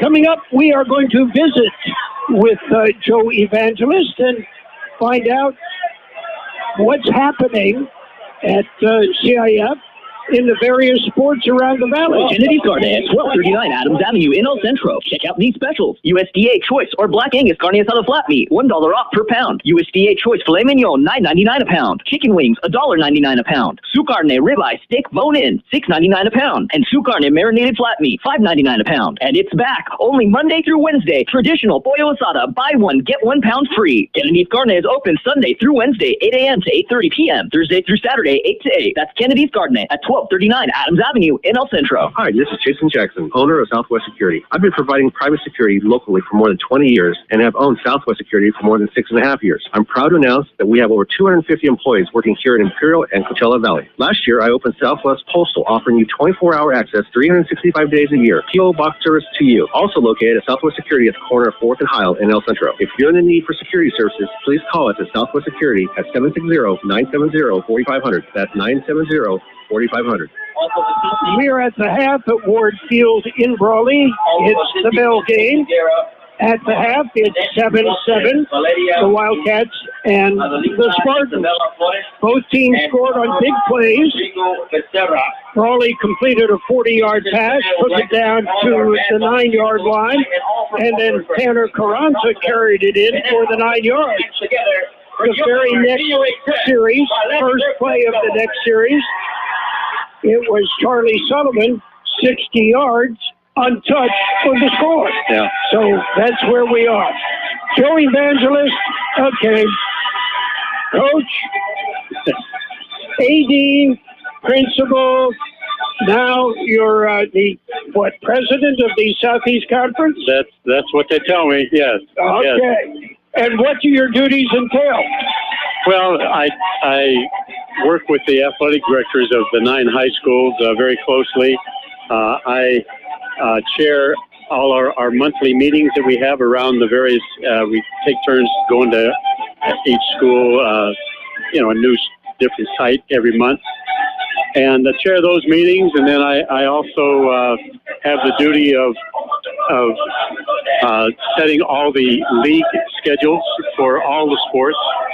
And then also, if there's a student athlete that has been kicked out of a game and the CIF has deemed that it's serious enough to have more than a 1-game suspension, then I meet with that athlete and his parents and the school administration, whatever school he or she belongs to, and we have a discussion on what the expectations are and ramifications if they have repeat offenses and so forth. So, but those are very positive, actually,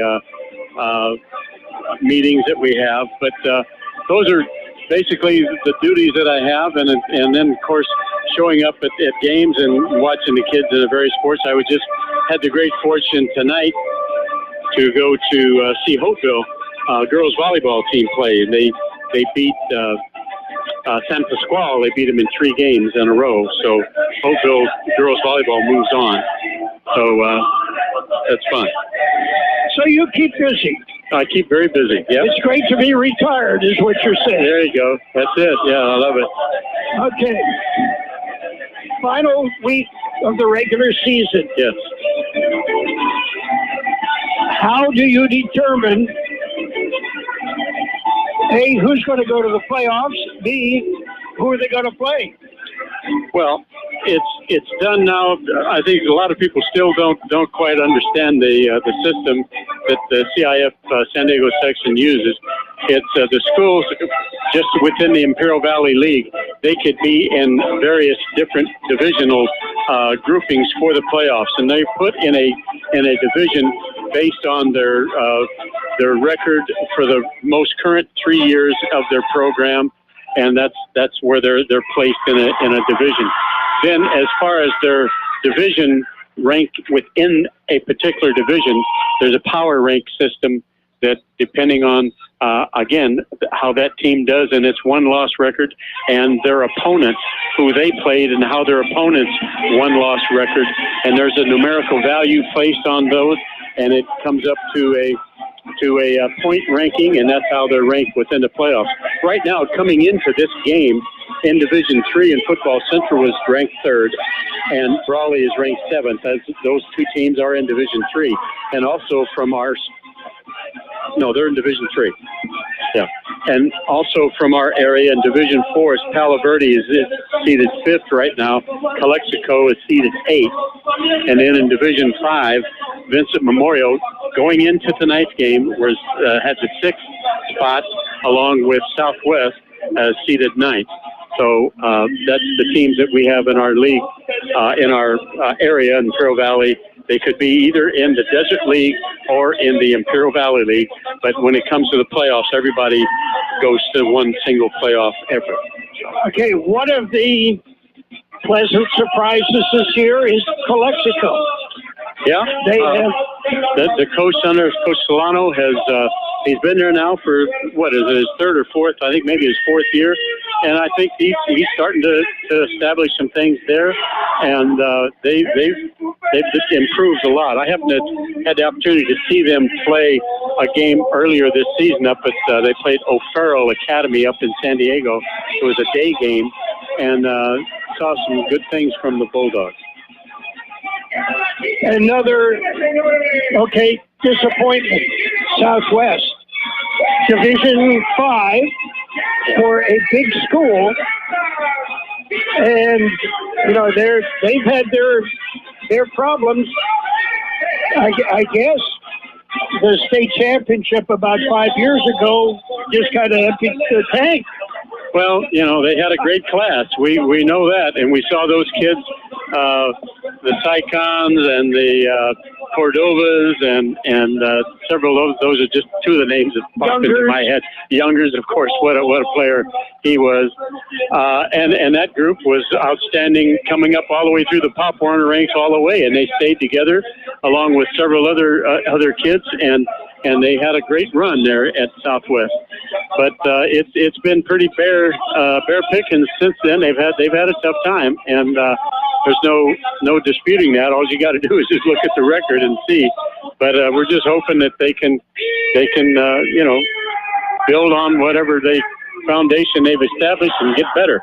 Well, one of the things that I appreciate about the way the divisions are realigned is, you're not doing so well. We're going to ease up on a little bit here. And, right.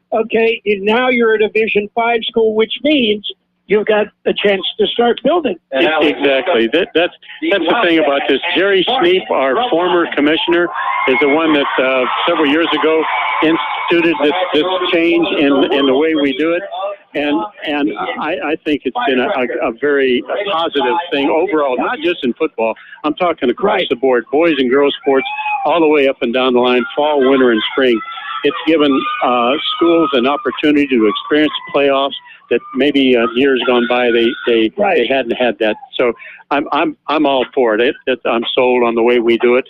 And the interesting part of it is you mentioned Southwest. Here they're 2,000 student enrollment, and then sometimes, like in girls basketball a few years ago, they had a situation where they played Warner, which was like 35 kids or something like that in high school, and they played them for the CIF championship in the Division 5 in girls basketball, and that was a little tough to swallow. And since then, the CIF we've been debating this back and forth to put a cap on the enrollment that you can't be in there. We haven't come to a solution yet, but it's something that's being worked on. So we'll see. And that's the key. You're working on it, and it is a work in progress. Absolutely. A living thing. There it is. That you keep going. So I appreciate it. Okay, Central played a couple of big teams, got points for losing, in effect. Yeah. And Granite Hills game is a prime example of that. Yeah. Exactly. So to me, very, very positive things that are going on with that. Well, it is interesting. A lot of folks over here are aware of Modern Day High School down in Chula Vista, and they played one of the toughest preseason schedules in the state of California. Really, they were 0-4, right? And still number 5 in the division. Well, I have the honor this year of being on that committee that chooses the top 10, and it was I kept dropping them, and then of course the league started. Now they've been winning, and they're still in the top 10, but their record is mediocre if you look at it just record wise. But they're a solid team, and I think they'll do just fine in the playoffs. Well, when we were able to broadcast Modern Day and Central. Okay, first off, I'm a product of a parochial high school. And understand their philosophy. It was one of the best played games.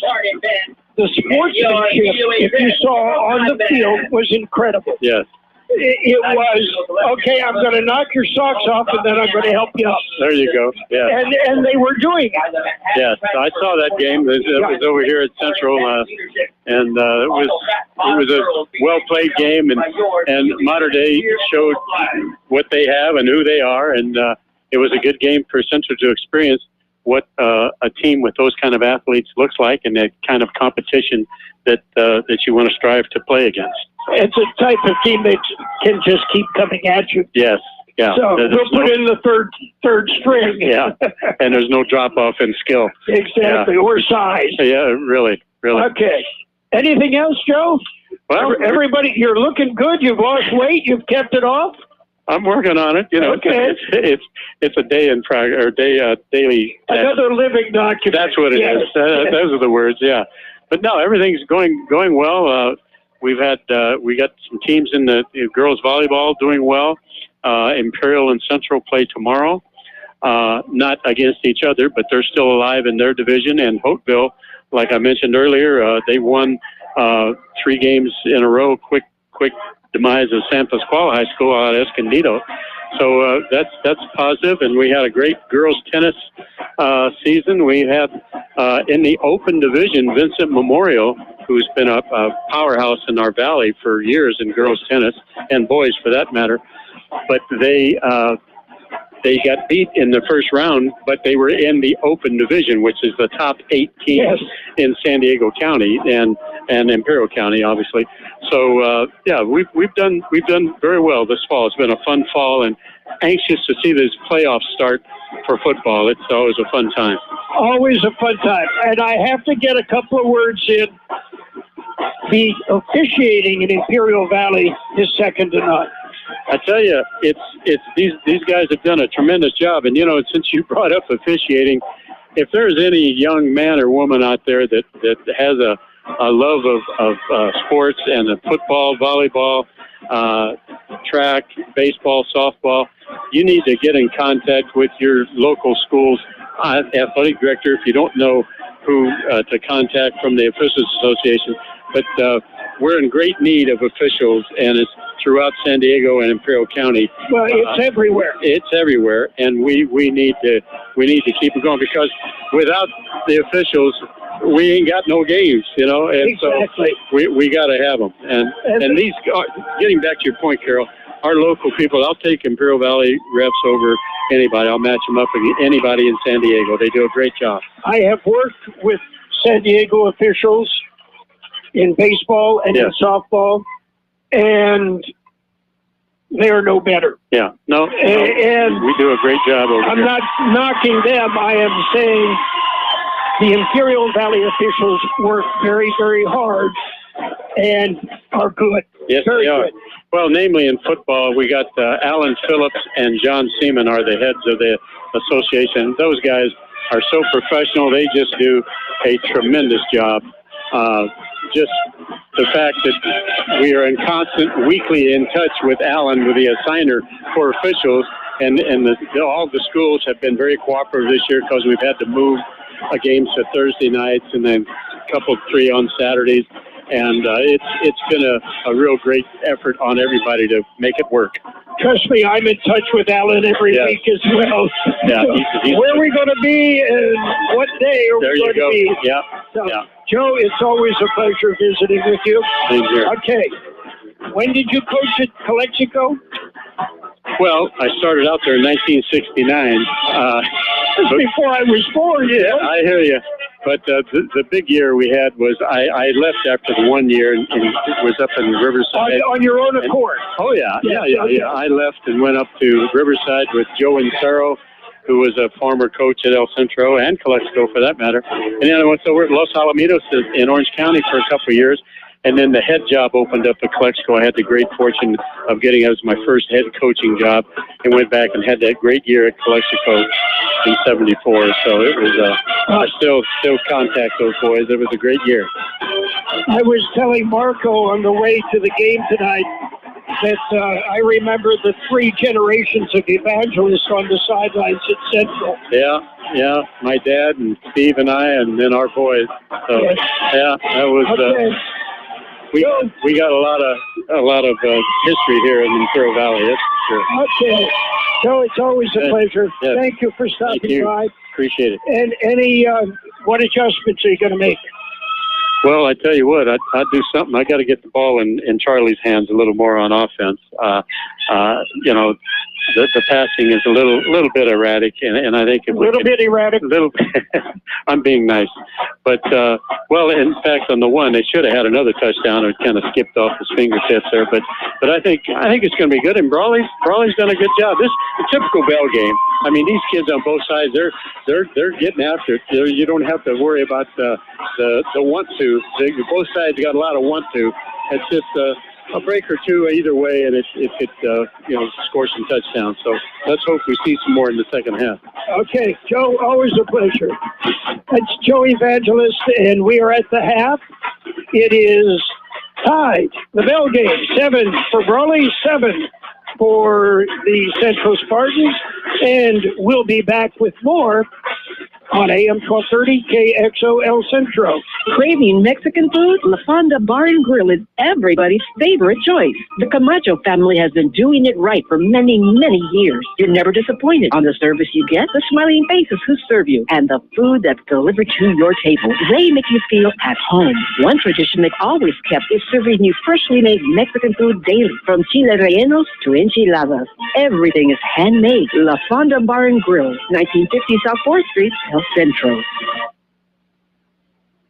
The CB Stop, located at the corner of Cole and Bowker Road in Calexico, is your one-stop location for ice-cold beer, wine, and your favorite beverages. They have a selection of sandwiches, chips, snacks, ice, and play the lotto, including Powerball and Mega Super Lotto. You can even get fishing bait and a fishing license. The CB Stop has it all, along with a gas station with diesel and a car wash. Open 24 hours a day. The CB Stop, located in Calexico at the corner of Cole and Bowker Road.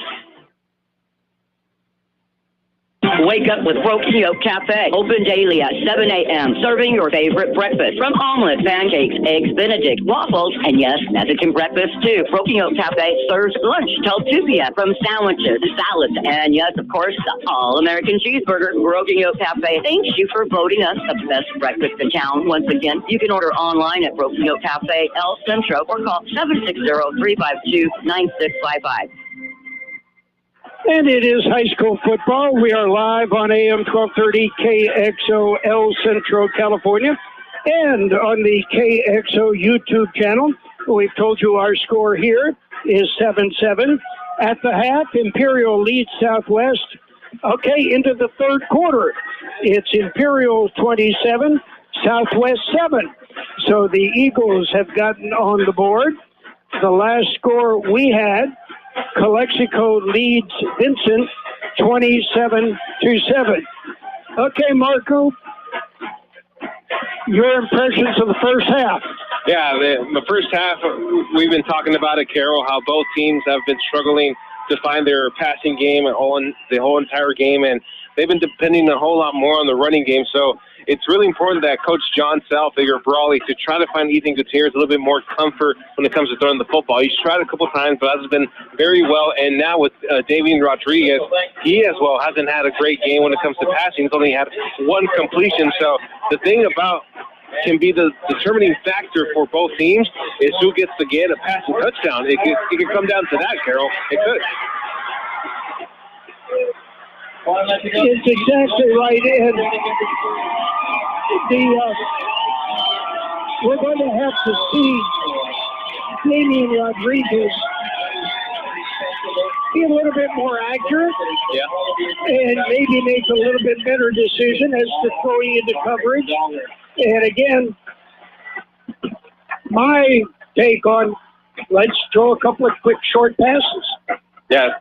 Kind of to get those short passes going, get them completed, and get them a little bit more confidence, kind of a confidence booster for Davian Rodriguez. At the same time, Central Spartans, when it comes to their running game, was Charlie has been their go-to player every game. We knew that from the beginning of the game. And at the same time, Charlie has been able to find some holes every once in a while. Like when we saw that big play to tie the game in the first quarter, at the same time, you have to give some type of break to Charlie Sullivan, because if Brawley knows that you're going to give it to Charlie, all you got to do is try to contain him and avoid him breaking away to score another touchdown. And if it's one dimension both teams have with Tanner Carranza or with Charlie Sullivan, you've got breakaway speed, and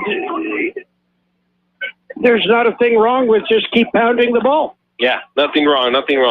But I am a firm believer that whoever finds a passing touchdown can find the control of the game from there on out. Obviously, Damian Rodriguez, he was nervous at the beginning of the game, has only had one completion, but if you find some completions for him throughout the third quarter, get some confidence boosting, that could really change how he could carry himself for the rest of the game. And same thing with Gutierrez. He's been keeping the ball himself, keeping it for himself, and running up the middle. So it's going to be a battle until the last second, Carroll. I know that for sure. Well, the offense for Central has been Charlie Sullivan. Viesca had one carry, one pass completion, and that was to Charlie Sullivan.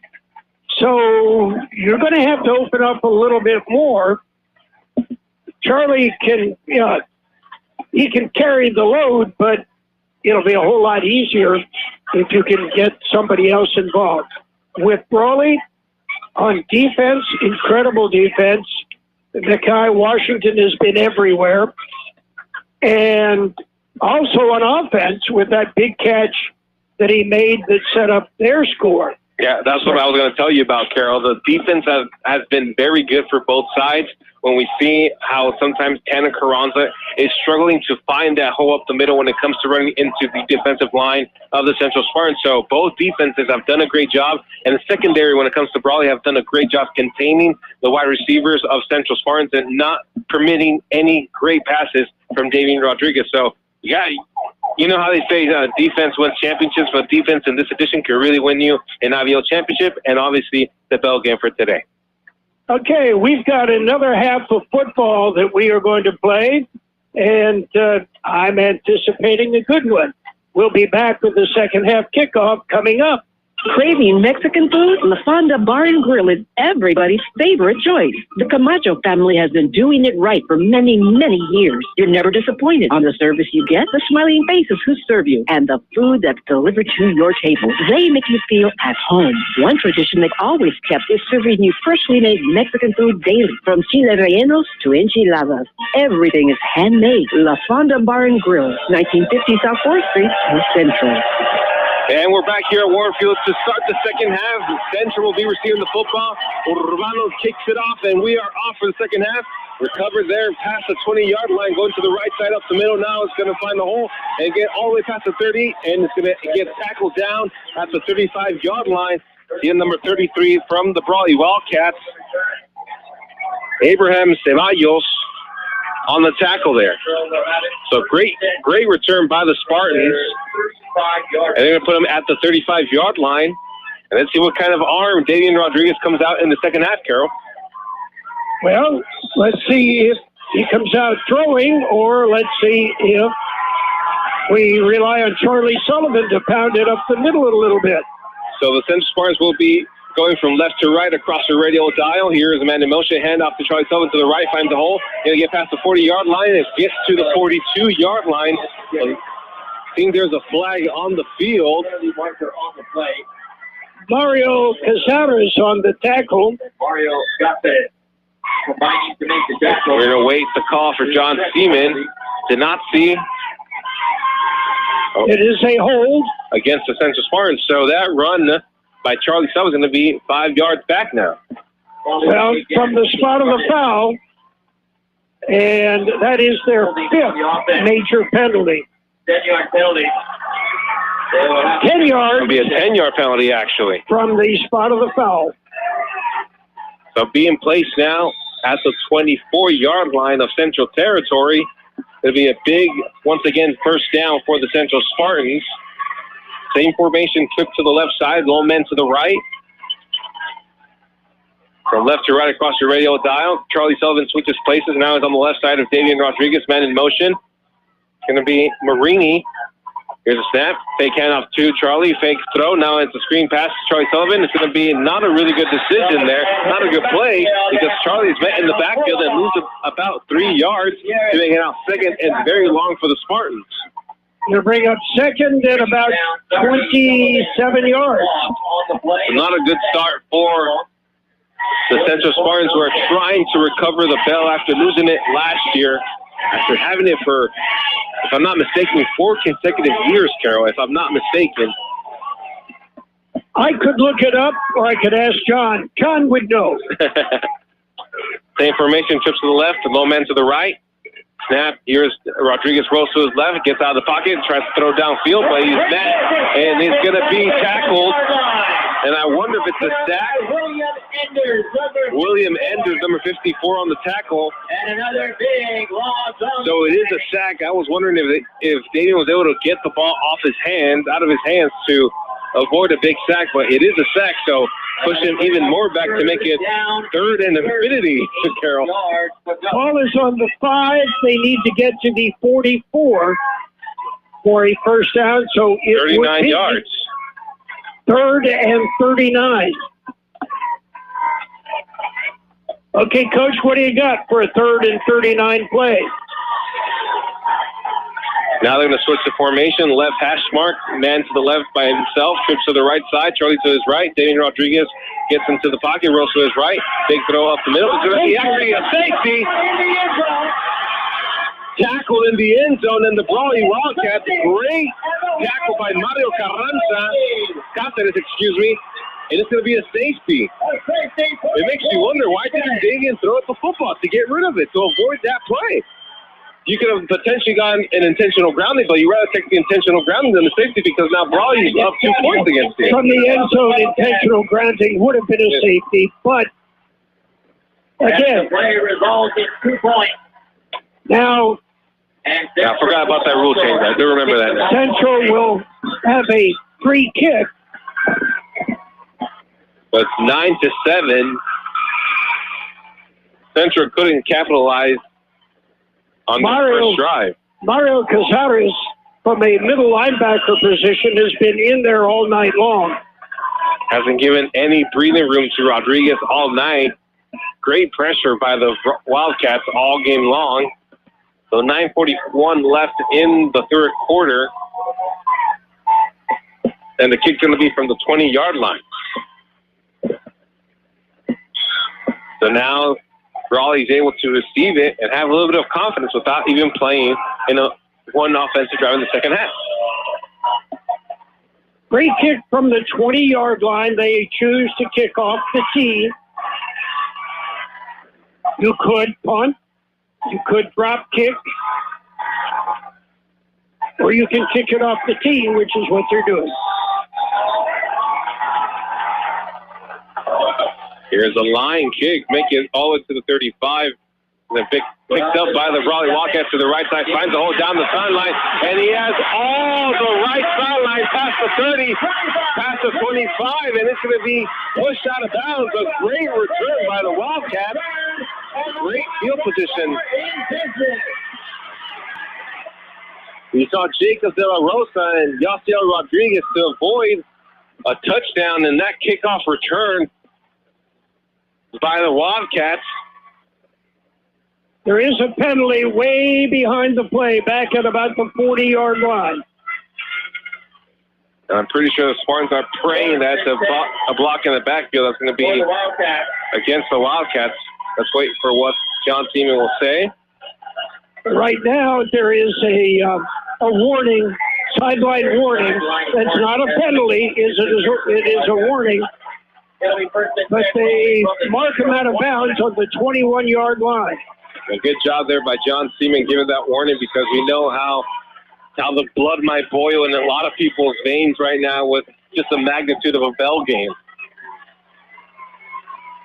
So here's the Brawley Wildcats. Goes to the left. Here's the snap. Tana Carranza up the middle. Gets about 2 yards on the play. So make it second down. Elijah Acevedo on the tackle. Going to be putting on the scoreboard, 2nd and 9. So only a gain of 1 yard for Tana Carranza. I'm pretty sure they're not desperate to make a big play here with the great field position that they have and how much time they have on the clock still. Kenny Gutierrez, Tana Carranza in the backfield. 2 tight ends. Under center, and that snap, and it's going to be jumped over on top of Ethan Gutierrez. Luckily for him, he was able to see where the football was and fall on top of it to keep the ball for Brawley. First time tonight he has been under center. Everything else has been from the shotgun. And first time tonight under center. Bad snap. Fortunate to fall on it. Lost a yard. So it'll be 3rd down to the original line of scrimmage. 3rd and 10 now for the Brawley Wildcats. Again, a bad snap, and seeing how it was a bad snap, Ethan Gutierrez decides to go back into the shotgun formation. Trips to the left side, a low man to the right. Now Carranza moves over to the left side. A lot of defensive backs to the left side. Here, Gutierrez looks to his right. Pass to the sideline. It's going to be incomplete. It'll be 4th down now. Good coverage by Nehemiah Perez in the flat. So it'll be 4th down for the Wildcats. 4th and 10. And too close to punt, too far for a field goal, I believe. A field goal would be about a 39-yarder.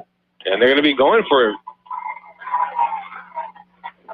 Well, like I said, too close to punt, too far for a field goal. Might as well go for it. Not close to a first down, but you never know because it's Brawley.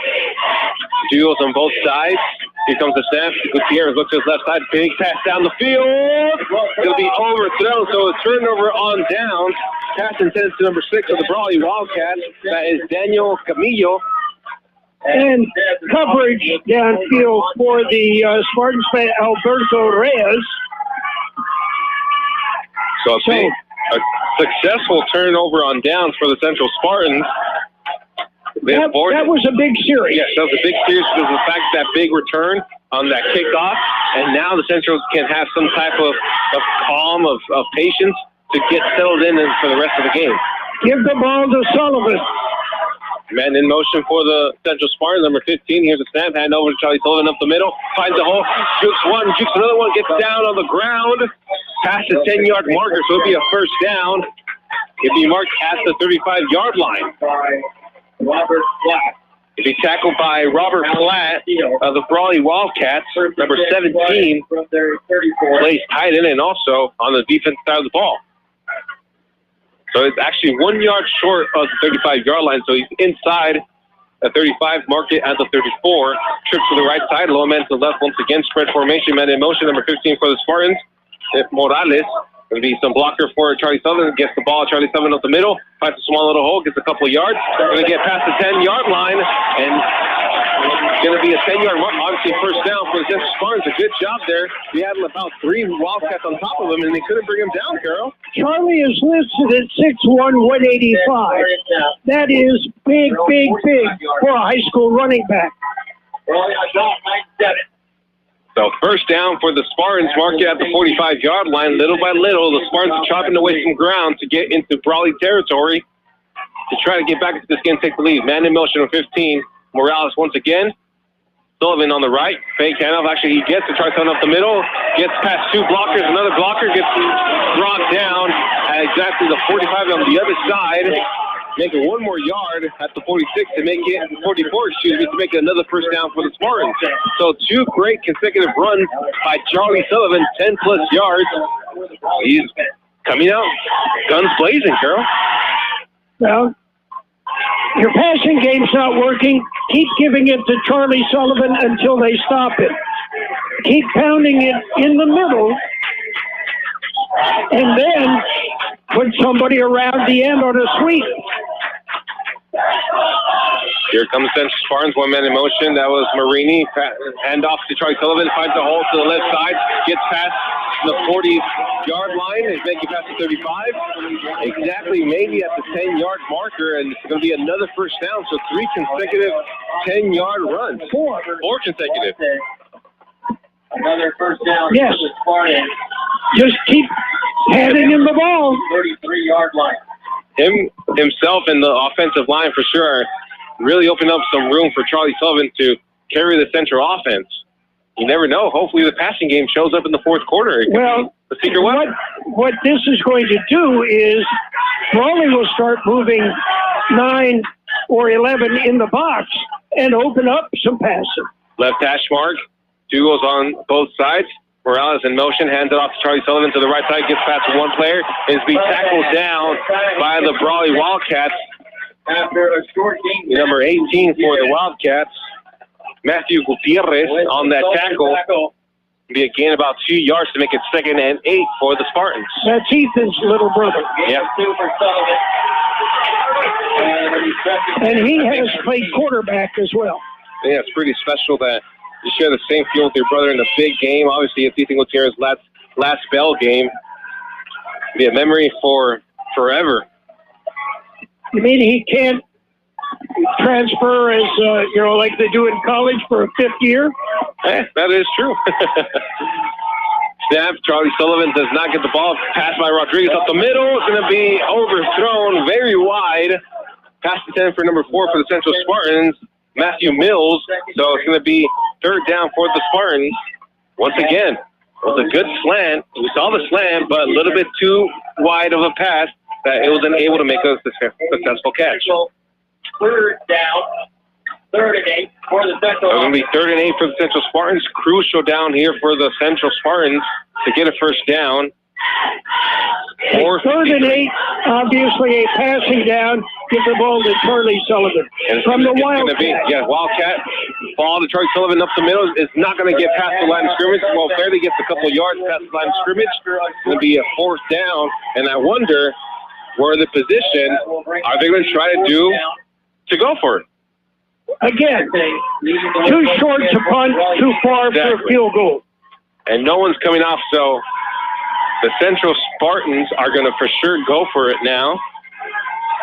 And I don't see Rodriguez coming into the huddle, so I'm pretty sure the ball's going to go to Sullivan now. It'll be the Wildcat formation once again. Charlie way in the backfield, waiting for the snap. Charlie waits for the ball in his hands, calls the snap. Here's the ball. He's going to be playing quarterback now. Throws it down the field. A floater. It's going to be almost picked off. It was deflected on the ground. It was almost picked off, but great job by double coverage by the Wildcats. It's going to be a turnover on downs. Josiel Rodriguez, the intended receiver, and Charlie Sullivan just floated it down. As the floater down the field inside the 15-yard line. And back-to-back turnover on downs. One by Centro, one by Brawley. Now Brawley's going to be set up at the 26-yard line. With 4:05 left in the third quarter, the score is 9-7 in this 79th edition of the Bell game. Regina Gutierrez keeps the ball up the middle, finds the hole. Gets more than 5 yards, gets close to the 10-yard marker. It'll be second down. Good tackle there by number 56, Michael Fisher, to bring second and about 2 yards.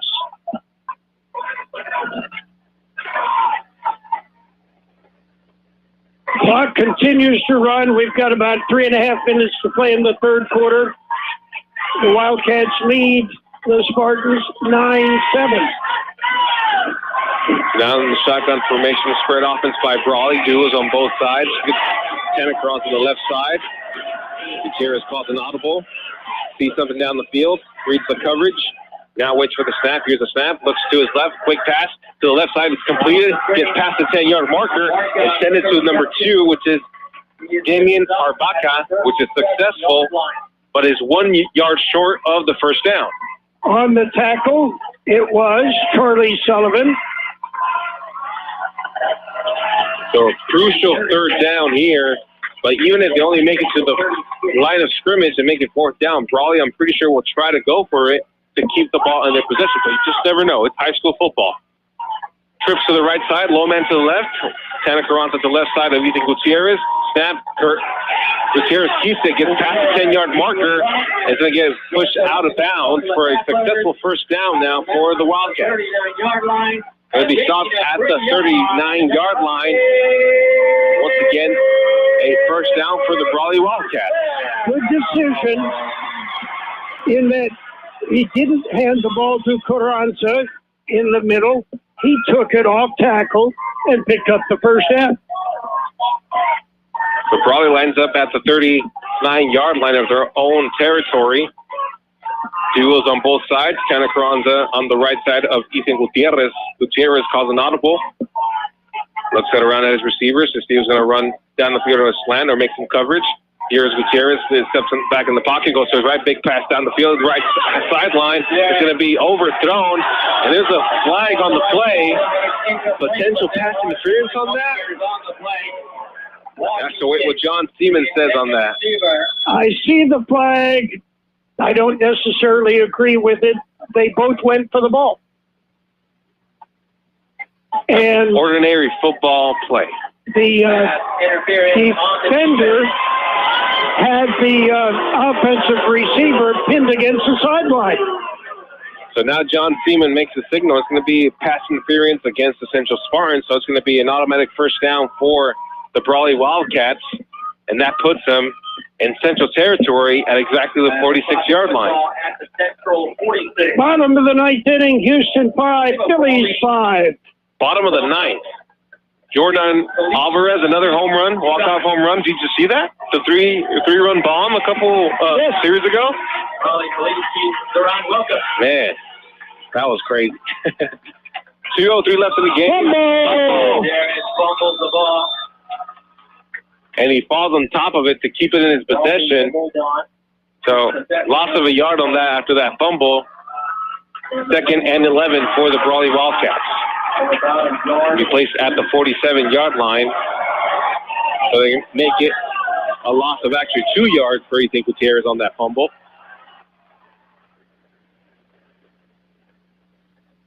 So yeah, bottom of the 9th. I really wonder who's up to bat right now for the Houston Astros. Well,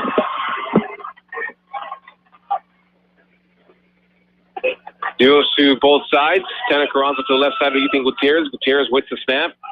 Does his thing while claps his hands to hike the ball. Waits for it. Here's a snap. Now it is another fumble. And once again, it's going to be... Actually, before the snap, there was a whistle.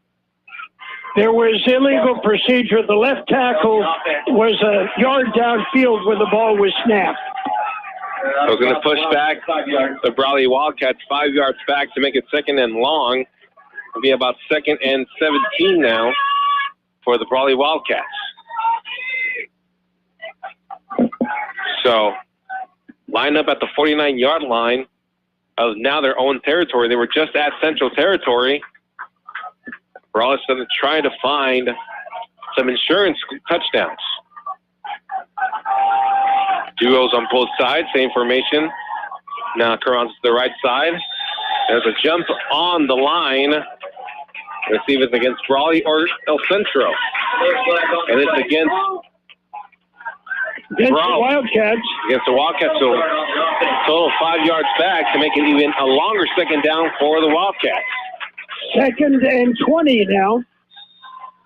Same formation. Tanner Carranza to the right side of Ethan Gutierrez. Duo receivers on both sides. Here is almost the snap. Linebacker's trying to get. Snap. Gutierrez gets the ball. Steps to the pocket. It's going to be tackled in the bottom. And it's going to be almost a sack, but gets to the back to the line of scrimmage. So no sack on the play. Make it still 3rd down. Well, there was good penetration, good coverage in there again by Michael Fisher.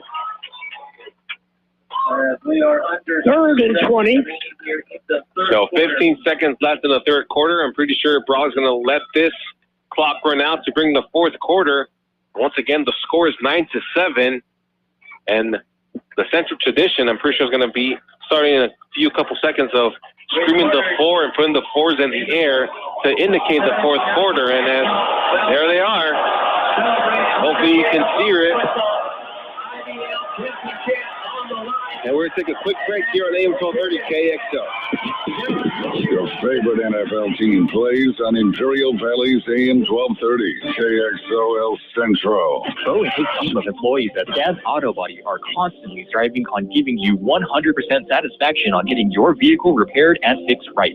Stan's Auto Body is grateful for the support they hear from the job they're doing and being highly rated with CarWise.com. Yes, accidents are disturbing, and Stan's Auto Body is here for you to ease the pain and fix your vehicle as fast as possible. Stop by at 1880 West Euclid Avenue in El Centro. Wake up with Broken Yolk Café. Open daily at 7 a.m. Serving your favorite breakfast. From omelets, pancakes, eggs Benedict, waffles, and yes, Mexican breakfast too. Broken Yolk Café serves lunch till 2 p.m. From sandwiches, salads, and yes, of course, the all-American cheeseburger. Broken Yolk Café thanks you for voting us the best breakfast in town. Once again, you can order online at Broken Yolk Café El Centro or call 760-352-9655. Back here at Warren Field, start of the fourth quarter. The score is 9-7 in favor of the Brawley Wildcats, who are defending the Bell game and also IVL champions. Once again, we remind you that this game is the 79th edition of the Bell game, 100th edition of this rivalry. At the same time, the winner of this game is also IVL champion. Snap. Here's Indy Gutierrez. Pressure. The floater. Successful catch by the Brawley Wildcats. Gets past midfield, but doesn't make it, obviously, to the original line of scrimmage. So it's going to be a long 4th down for the Brawley Wildcats. And that was the screen pass to the short side of the field. Jared Martin unabated to the quarterback, but he was able to dump it off in time for a completion. Number 4, Brandon Porras on that catch. And here's going to be a punt by the Brawley Wildcats. Deep to receive is Artie Estrada. From the 39-yard line, a high punt. Gets inside the 25. Takes the Brawley bounce. It'll be picked up now at the 16 for a fair catch. And that will be where the Central Spartans will be placed for the start of their next offensive drive. Okay, we're going to be... Battle of the trenches, Carroll. All the way, and you're going to have to see somebody score. Yeah. It's 9-7. The Spartans are going to have to show some offense. There's a pretty good chance that the next team that scores a touchdown can be the winner of this game, but it is high school football. Here's one man in motion. Once again, it's Morales. Trips to the left side. Now it's going to be a hand up to Charlie Sullivan up the middle. Gets a couple yards to make it 2nd and about 4 now for Central Spartans.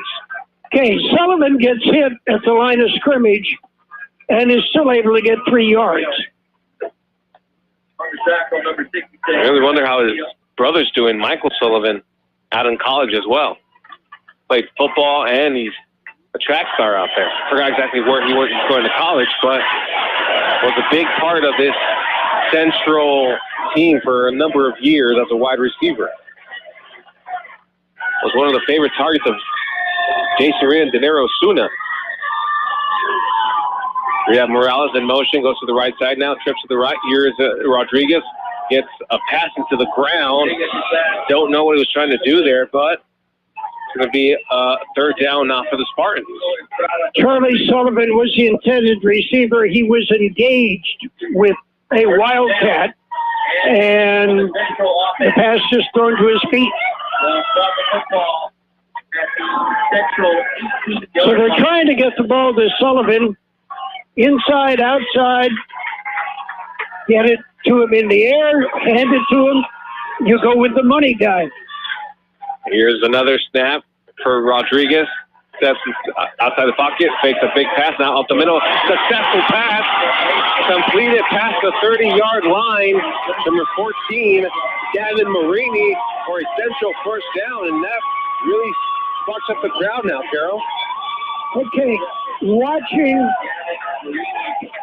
Rodriguez, he had big thoughts of going deep. Had a man on the fly on the far sideline, checked that, and hit the underneath receiver for the completion. He never would have completed that other one. Great decision by Rodriguez. Now hands out to Charlie Sullivan up the middle, falls down, gets past the line of scrimmage for a gain about 3-4 yards. For 2nd down and about 6. So a good decision by Davian Rodriguez in that situation, Carroll, because he did have the man downfield, but knowing how he's been struggling with deep passes in this game, he goes with the safe route. Go down the middle, a slant, and completion. Not saying guaranteed, but a good completion there by Davian Rodriguez. He checked off what he would have thrown in the first half and threw underneath, picked up the 1st down, moved the chains. Now 2nd down for the Spartans. Duos on both sides. Charlie Sullivan on the left side of Rodriguez. The 15 Morales in motion out to the right side. Rodriguez takes the ball, takes a throw to the left. Now a deep ball downfield to Charlie Sullivan, and it's going to be almost caught, but just a tad bit overthrown. I'm pretty sure it probably hits the fingertips with Charlie Sullivan, and it's going to be a 3rd down now. What a big play that could have been, Carroll. Big play. Big play, and coverage was downfield, but Sullivan had a step on Mario Cazares.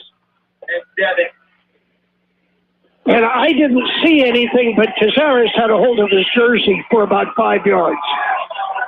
If you don't see it, it's not a foul. Yeah. So 3rd and 7 for the Spartans. A big 3rd down here. Trips to the right, low man to the left.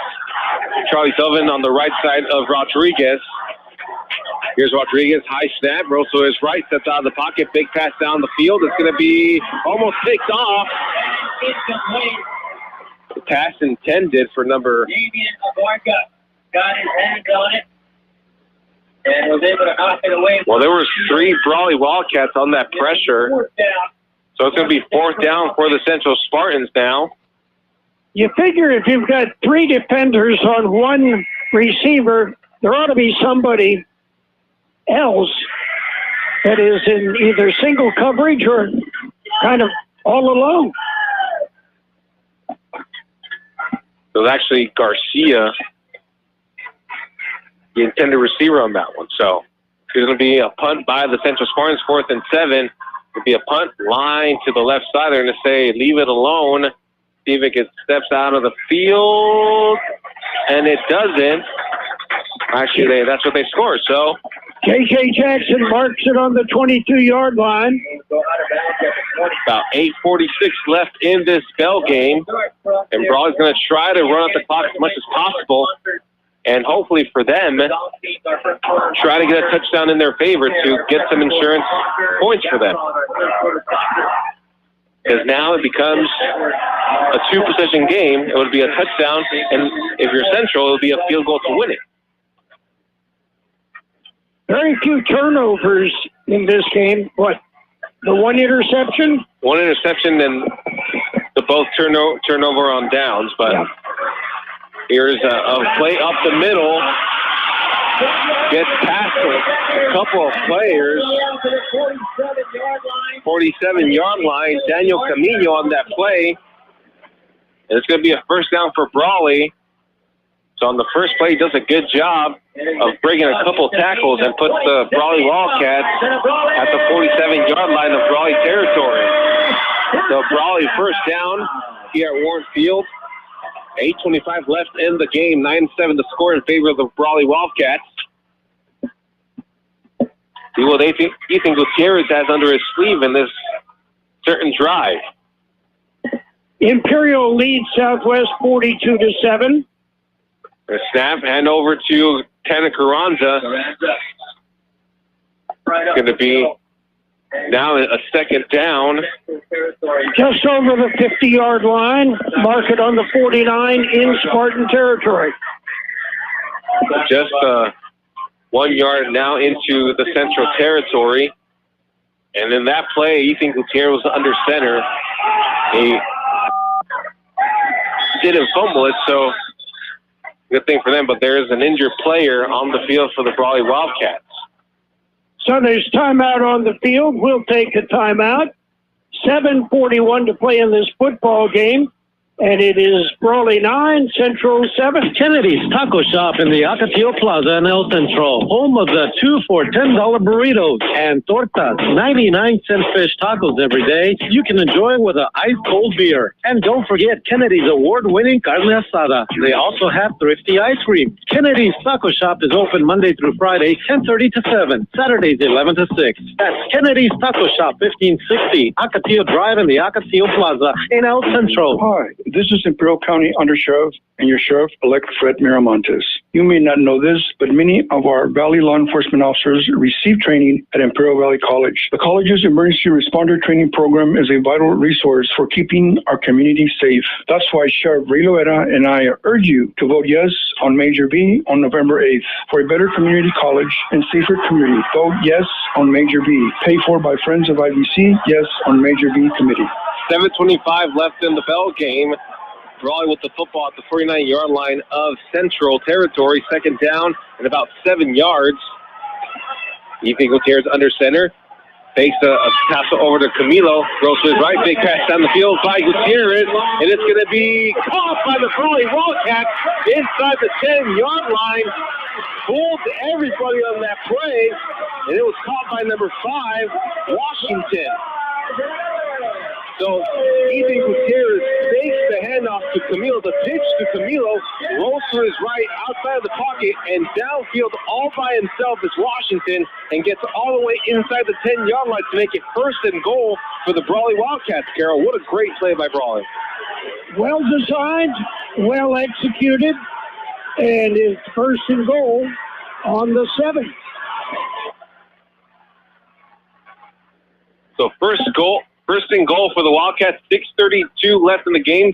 Clock is still running, and there's going to be a timeout on the field by the Central Spartans. So score is 9-7. A little bit under 6:30 left in the game. We'll take this pause here at KXORadio.com. Kennedy's Karne at 1239 Adams Avenue in El Centro. Check out these specials. USDA Choice or Black Angus Carne Asada flat meat, $1 off per pound. USDA Choice Filet Mignon, $9.99 a pound. Chicken wings, $1.99 a pound. Su Carne ribeye steak bone-in, $6.99 a pound. And Su Carne marinated flat meat, $5.99 a pound. And it's back, only Monday through Wednesday. Traditional pollo asada, buy one, get 1 pound free. Kennedy's Karne is open Sunday through Wednesday, 8 a.m. to 8:30 p.m. Thursday through Saturday, 8 to 8. That's Kennedy's Karne at 1239 Adams Avenue in El Centro. Security. I've been providing private security locally for more than 20 years and have owned Southwest Security for more than 6.5 years. I'm proud to announce that we have over 250 employees working here in Imperial and Coachella Valley. Last year, I opened Southwest Postal, offering you 24-hour access 365 days a year. P.O. Box service to you. Also located at Southwest Security at the corner of 4th and Heil in El Centro. If you're in the need for security services, please call us at Southwest Security at 760-970-4500. That's 970-4500. Well, if the Spartans have anything left in the defensive tank, it better come out now. Yes, seeing how the Central Spartans are trying to defend the Brawley Wildcats, who are placed right now at the 7-yard line for a first and goal after a great play by the Brawley Wildcats after a fake by Ethan Gutierrez. A pitch he was trying to make to Daniel Camilo, but down the field was Washington for a great reception for a big first down and goal. Here comes Ethan Gutierrez. Under center, has two halfbacks, one on the left, the one on the right is Tanner Carranza. Two receivers to the right side. Here's Gutierrez. Toss it over to Carranza, gets past the 5-yard line. He is met by a couple of Central Spartans, and there's some stuff going on. It's going to go past the goal line, but seems it's not going to be considered a touchdown. He is dropped at about the 2 or 1 yard line for the Brawley Wildcats to make it second down and goal for the Wildcats. Okay. Who's going to get the football right now? I don't know. I wonder who. Mr. Tanner Carranza, Brawley's go-to guy in this type of play. So whatever you do, try to contain him or block him unless Brawley has something under the sleeve for another trick play that can fool the Central Spartans for another touchdown. 5:44 left on the clock. Clock is still running. Ethan Gutierrez, the other center, calls an audible. Sees something on the first yard line. Pretty sure I feel it's going to go to the left side now. And the Santa Carranza gets it up the middle, and he's met by 3 Spartans.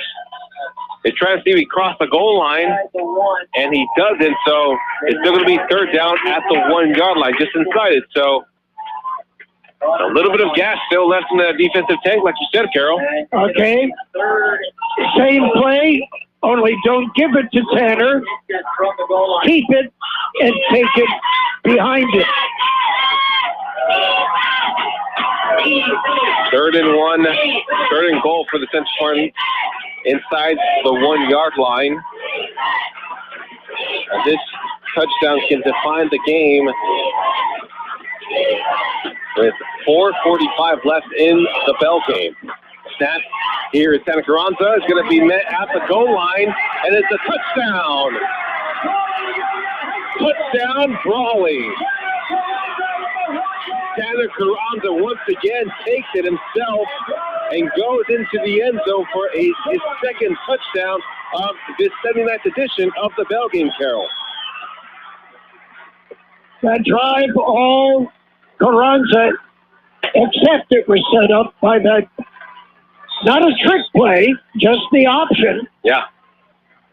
So we await the PAT. Scores 15-7. Now the PAT is up. And it is a good. So 67 left with 4:30 left in the game. We'll see if the Central Spartans are able to get a comeback in the books here on Kxo AM 1230. Imperial Community College District is going for a general obligation bond on the fall 2022 ballot titled Measure B. If approved by voters, these funds will go to construction of an emergency responder training center and programs for careers in health, law enforcement, and firefighting, upgrading STEM classrooms and labs, developing local programs and classrooms for careers in lithium technology, with an estimated average annual tax of less than 3 cents per $100 of assessed value, while bonds are outstanding. Visit imperial.edu to learn more about IVC's Go B Bond. The CB Stop, located at the corner of Cole and Bowker Road in Calexico, is your one-stop location for ice-cold beer, wine, and your favorite beverages. They have a selection of sandwiches, chips, snacks, ice, and play the lotto, including Powerball and Mega Super Lotto. You can even get fishing bait and a fishing license. The CB Stop has it all, along with a gas station with diesel and a car wash. Open 24 hours a day. The CB Stop, located in Calexico at the corner of Cole and Bowker Road. The Spartans trail by 9. You've got 4:30 to play in this football game. You believe in magic. Here's a kickoff by the Brawley Wildcats. Receive, and try to make a return here. They're going to get past the 30-yard line. It's getting pretty intense out there. And Carroll, what really needs to happen here if you're Central is that you need to find something to stir up your confidence or energy, because in that kickoff we saw a bunch of players just with heads down or just no energy left in their tank. But the game is still winnable. You need a big play, obviously. 4:34 left in the game. You need a big play and play really good defense and obviously a quick offensive drive. But obviously 4:34 can seem like a lot, but it can seem so little for someone who's behind in the game. So trips to the left side for the Central Spartans. One man in motion. It'll be Marini. Rodriguez hands it over to Charlie up the middle. It's going to be met at the line of scrimmage. So it's going to be second down and 10. And the clock is still running with 4:23 left in this ball game. Number 31. That was number 31 for the Brawley Wildcats on the tackle, Chris Camilo, with 4:08 left in the game. Same formation for the Central Spartans. Trips to the left side. Marini might be in motion. Lone receiver to the right. Give the signal for Rodriguez. No man in motion. Here's Rodriguez to the left side. Looks down the field. Here's a big pass down the field. To number 9. It's going to be picked off by number 5.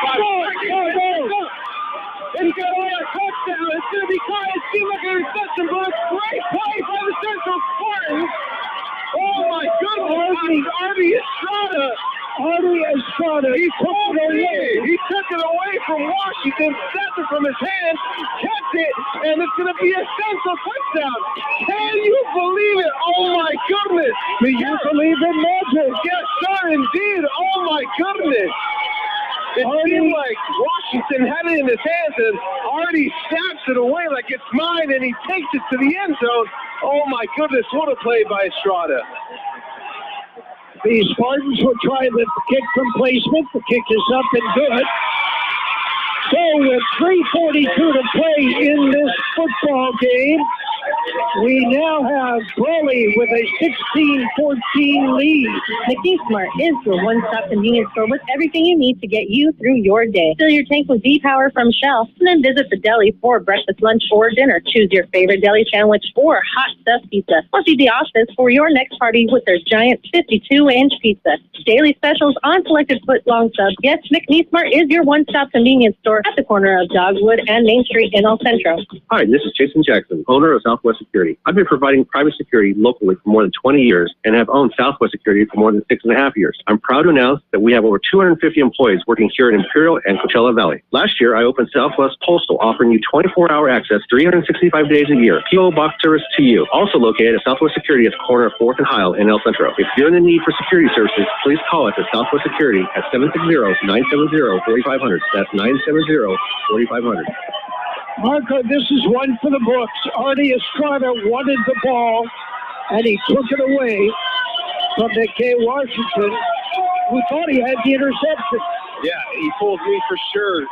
Kickoff by the Central Spartans will be a fair catch by number 5 for Brawley, Washington. And yes, Carroll, that is a historic play for sure.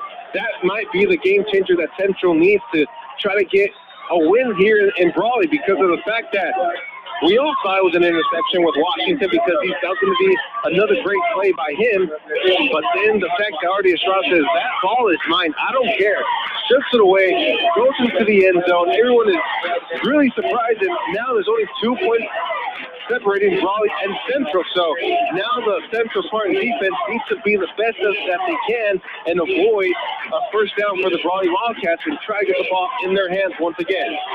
In attack formation, we hand up to Tana Carranza. Is going to be met by a couple Spartans, but to make it all the way to the 10-yard marker. Might be a yard short. They're going to wait for the signal, and it is a first down.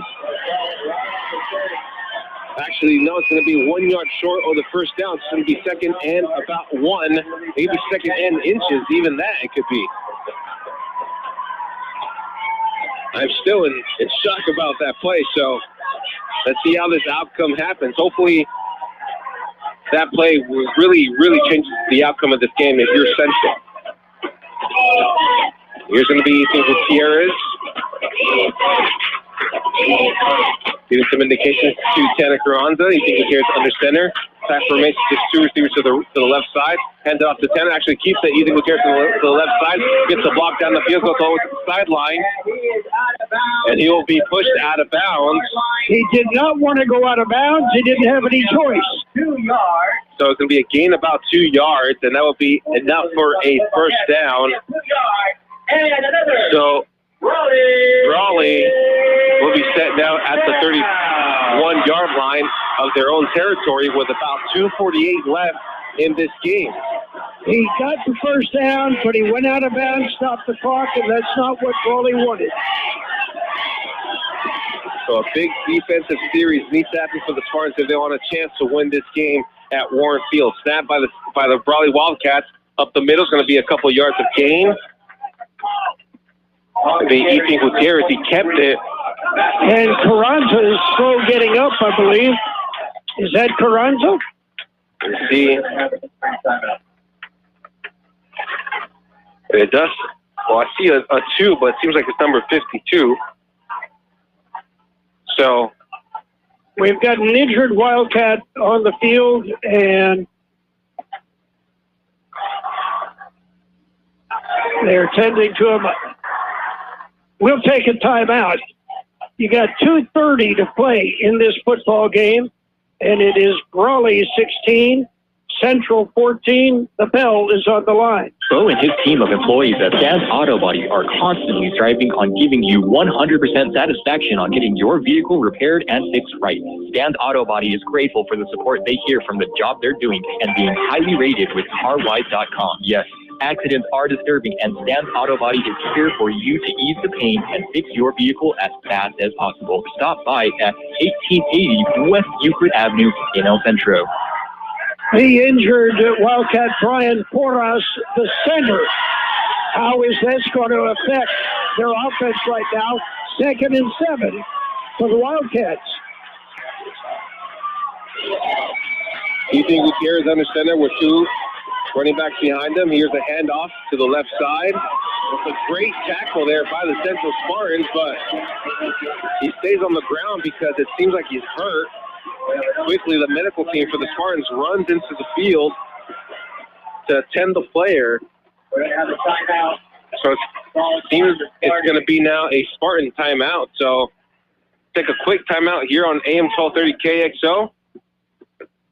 Wake up with Kxo Café. Open daily at 7 a.m. Serving your favorite breakfast. From omelets, pancakes, eggs Benedict, waffles, and yes, Mexican breakfast too. Kxo Café serves lunch till 2 p.m. From sandwiches, salads, and yes, of course, the all-American cheeseburger. Kxo Café thanks you for voting us the best breakfast in town. Once again, you can order online at Kxo Café El Centro or call 760-352-9655.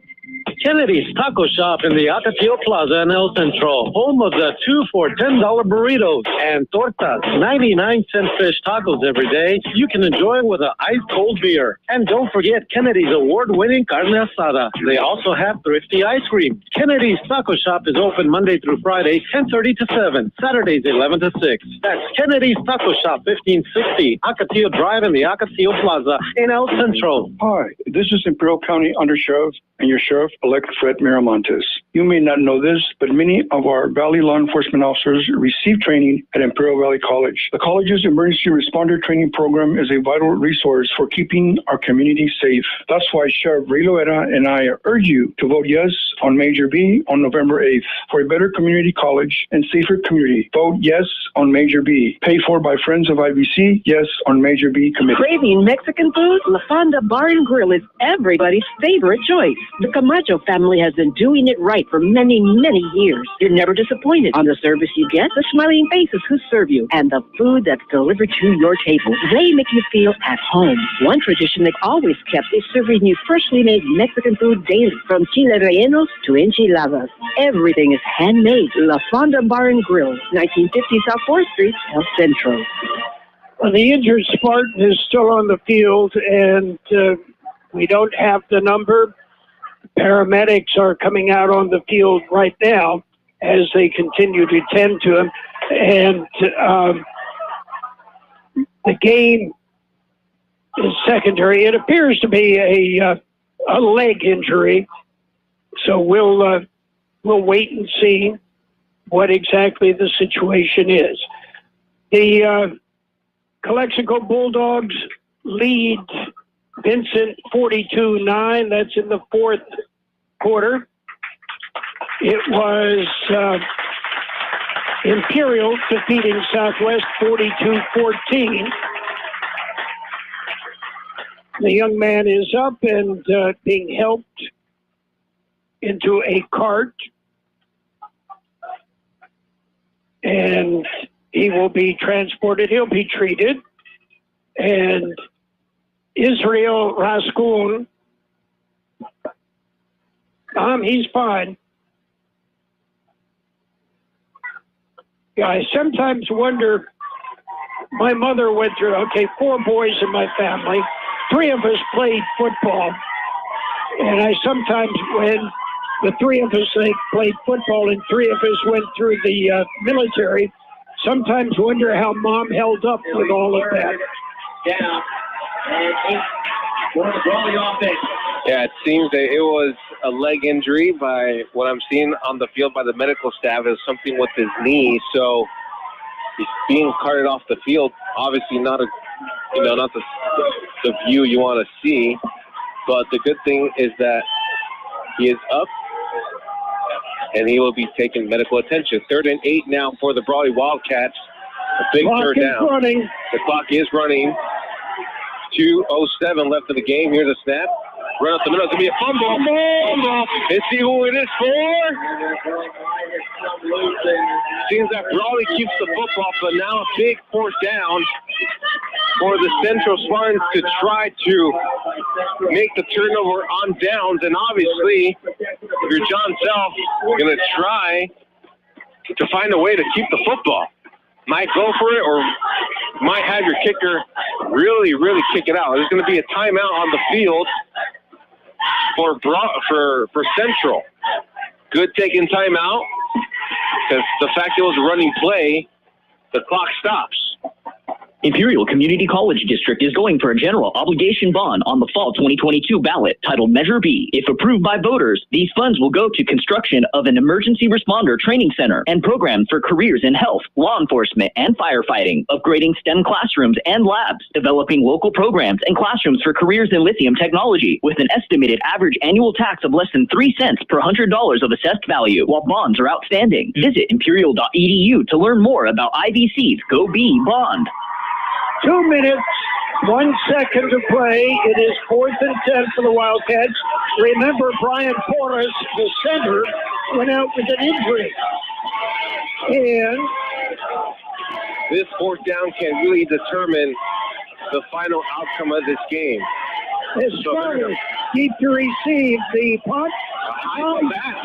Short punt. It hits a Wildcat, which means it's a free ball. So Central will put it in play, 1st and 10 on the Wildcat 38-yard line. The first punt with no pressure, and he pulled it. The bad punt by the Brawley Wildcats with 1:58 left in this game. Great field territory for the Central Spartans. And all the people here in Central, at Warren Field, get on their feet on the Central side because Hang on to your horses, people, because this ending of the game is going to get crazy here at Warren Field. This is the bell game, ladies and gentlemen, and we're really, really, really excited for this ending of the game. Wildcat with Sullivan to take the snap. Single setback, nobody else there with him. Here's Sullivan back to pass, looks, dumps it off in the flat. It's caught.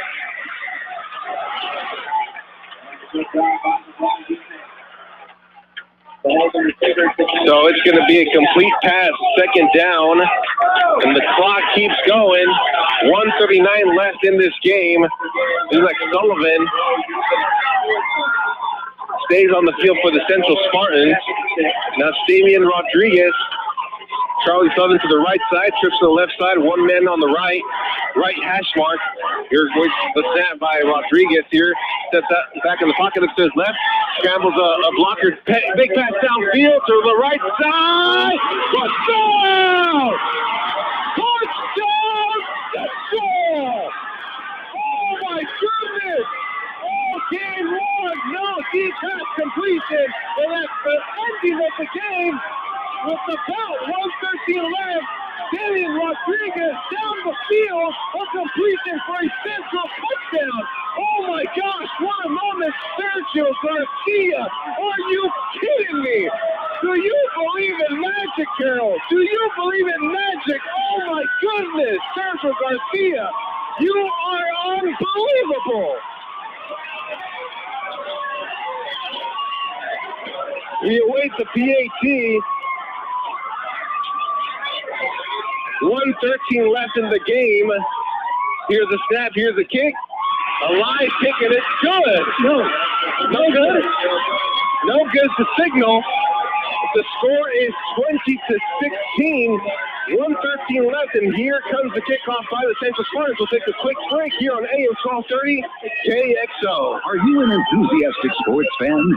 Want to have fun and get in on the action? Heck, yes. That'd be awesome. Have great attention to detail? Want to stay active? Definitely. Want to give back to the student athletes in your community? Obviously, yes. Then you'd make an excellent high school sports official. We need more officials in California, because with no high school officials, there are no high school sports. Sign up today at highschoolofficials.com. Okay, Marco, I believe in magic. And an incredible catch by Sergio Garcia, but it was the defense that gave it to him. All game long, Damian Rodriguez has been struggling to make passes down the field. Like you said, Carroll, the defense just had a little slip-up, and there he was, Sergio Garcia, in the corner of the end zone for the touchdown to make it 20-16, 1:13. So now the Central Spartan defense needs to be praying as much as they can so the Brawley Wildcats cannot get past midfield and try to score a touchdown. So this is it. This is the moment. This is what you play for in high school football. This is what the bell game is for. 1:13 left. And it will take a touchdown. They're 4 points ahead. Field goal is not going to do any good. Here's the kickoff. Back at the 10-yard line. They're expecting a great return to the right side now. He is going to go all the way past the 30, all the way to the 40-yard line. It's going to be a great return by Damian Arvaca. And a big tackle by Jared Martin, the sophomore of the Central Spartans. So a total of 104 left in this game. Brawley needs a touchdown to win this game. A field goal doesn't help them out at all. So Brawley is forced to score to defend their bell game at the same time to win the IVL title. Fasten your seatbelts. This ending of the game is going to be epic and historic, folks. Trips to the left side. Here's a snap. Ethan Gutierrez looks down the field. It's going to be almost picked off. Pass intended to number 2, Damian Arvaca. And that will be a second down. Artie Estrada was almost on that football to make the interception. And Torres is back at center. That's a good sign for the Brawley Wildcats. When you have your trusted center and Central players are telling their fans to lift up and bring the energy. 1:01 left in the game. Here comes Ethan Gutierrez and the Wildcat offense to try to get past midfield to get in position to score a touchdown to win the 79th annual bell game. Duels on both sides. Here on to the right side. Here's Ethan Gutierrez, waits for the snap. Here it is, high snap. Takes a step draw. He's going to go to the right side. He's going to be pressured. Gets past two blockers, but then he's going to be almost sacked. And he is sacked. Sacked in the backfield. A great play by the Central Spartans. What a great play by number 56. The number 40 as well, Jacob De La Rosa. Michael Fisher was making a big pressure there. So 50.6 seconds left. Brawley takes the timeout. But what a great tackle there by the Central defense. Can't believe it. Take a pause here on AM 1230 Kxo. Kennedy's Karne at 1239 Adams Avenue in El Centro. Check out these specials. USDA Choice or Black Angus Karne asada flat meat, $1 off per pound. USDA Choice filet mignon, $9.99 a pound. Chicken wings, $1.99 a pound. Sioux Karne ribeye steak bone-in, $6.99 a pound. And Sioux Karne marinated flat meat, $5.99 a pound. And it's back, only Monday through Wednesday. Traditional pollo asada, buy one, get 1 pound free. Kennedy's Karne is open Sunday through Wednesday, 8 a.m. to 8:30 p.m. Thursday through Saturday, 8 to 8. That's Kennedy's Karne at 1239 Adams Avenue in El Centro. 50.6 seconds left in this fourth quarter. And here comes the Brawley Wildcats. Dual receivers on both sides. Snap. Ethan Gutierrez steps to the pocket, does a little toss past the line of scrimmage, past the 45-yard line. And that was number 2 on the catch, Damian Arbaca.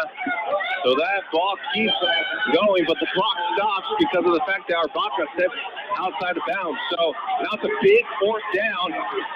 Big fourth down for the Central Spartans. This kid wins the game. Ethan Gutierrez down the field or a slant, or Tanner Carranza up the field on a running play. We'll have to see and what John Self has in his repertoire for today. The big moment in the history books for the bell game and this rivalry. Duels on both sides. Here's the snap. Ethan Gutierrez steps back in the pocket. He looks to his right side. He's going to be... He is sacked! He is sacked! Turnover on down. Central.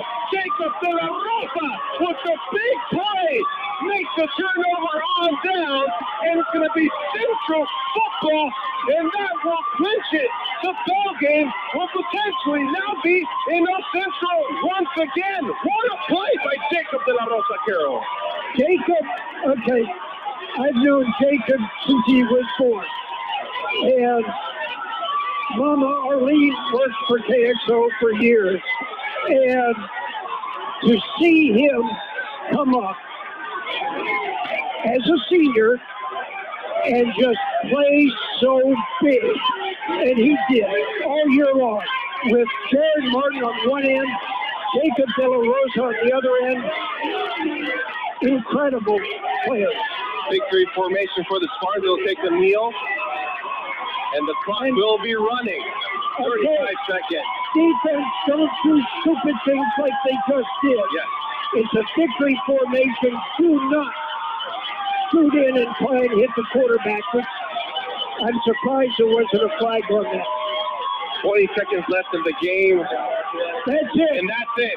They're going to run out the clock, and the Central Spartans have recovered the bell after it was in Brawley for one season. And just like that, the Central Spartans are bell game champions and also Imperial Valley League champions in Warren Field.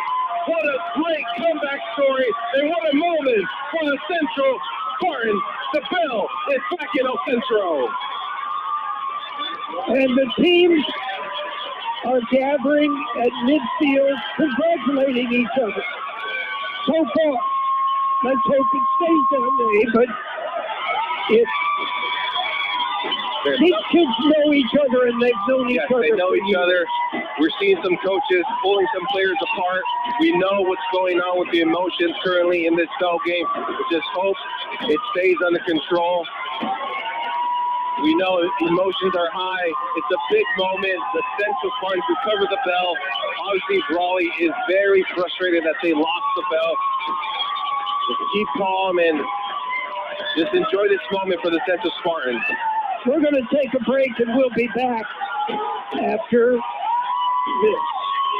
The CB Stop, located at the corner of Cole and Bowker Road in Calexico, is your one-stop location for ice-cold beer, wine, and your favorite beverages. They have a selection of sandwiches, chips, snacks, ice, and Flavor Lotto, including Powerball and Mega Super Lotto. You can even get fishing bait and a fishing license. The CB Stop has it all, along with a gas station with diesel and a car wash. Open 24 hours a day. The CB Stop, located in Calexico at the corner of Cole and Bowker Road.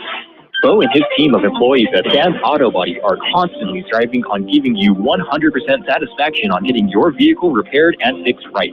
Stan's Auto Body is grateful for the support they hear from the job they're doing and being highly rated with CarWise.com. Yes, accidents are disturbing, and Stan's Auto Body is here for you to ease the pain and fix your vehicle as fast as possible. Stop by at 1880 West Euclid Avenue in El Centro.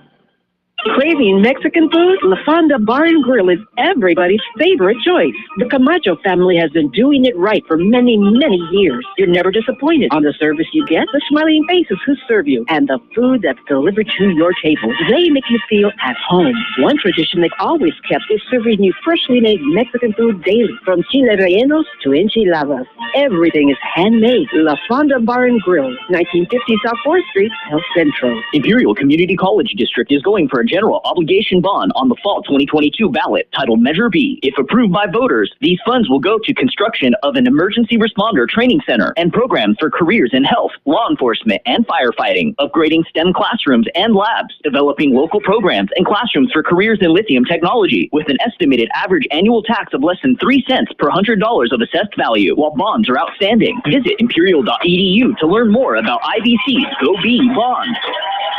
Marco Peralta, an incredible game. First half, go inside at 7. Neither team really able to light up an offense. Defense was very stout. Second half, not a whole lot of offense, but enough. Exactly, Carroll. And the defense, again, very, very stout. Your take on the game? Honestly, Carroll, you said it perfectly. The fact that offenses couldn't get it rolling at all when it comes to finding touchdowns in the first half. But the good thing is that in the second half, both teams, they came out fighting. And what seemed that all hope was lost with the Brawley Wildcats with that big safety and that big touchdown to make it 16-7. Then all of a sudden we see Artie Estrada snapped the ball for Washington. That's the energy they needed, the momentum they needed to try to get some hope back into their system to win this ball game. And then all game long, Carroll, Centro was struggling with the big plays down the field via the passes with Damian Rodriguez. But then the big play that we saw down the field with number 3, Sergio Garcia, at the corner of the end zone for the touchdown to win the game. And then that big fourth down that Brawley couldn't convert for a first down for another chance to win this game. Honestly, Carroll, this game seemingly was dead, but in the matter of minutes, it was alive and it was historic, Carroll. Couple of big things. The Central Spartan defense holding. The punt with just 2 minutes to go. He'd been punting 40 yards plus all night long. That one was a 15-yard punt net. Yeah. And gave the Spartans excellent field position. Unable to connect all night long. Hits the corner of the end zone. Sergio Garcia with an incredible catch. Boom! Ball game. And I mean, what can you say? Just incredible. And nobody wants to leave. Yeah. You know, a fabulous fireworks show. Big show before we had the kickoff.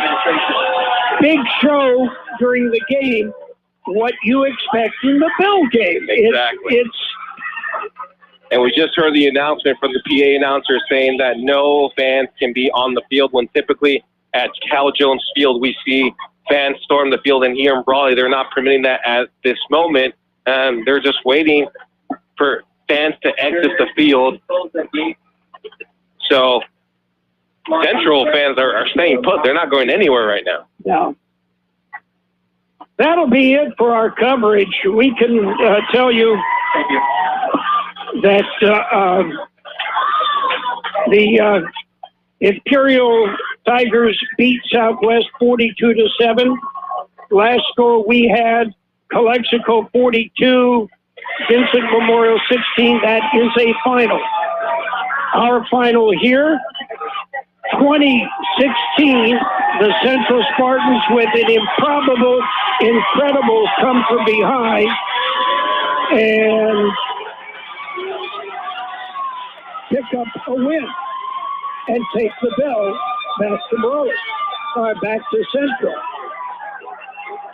We want to thank our sponsors, Southwest Security Services, the CB Stop in Calexico, Fonda Bar Grill. Tony is here watching.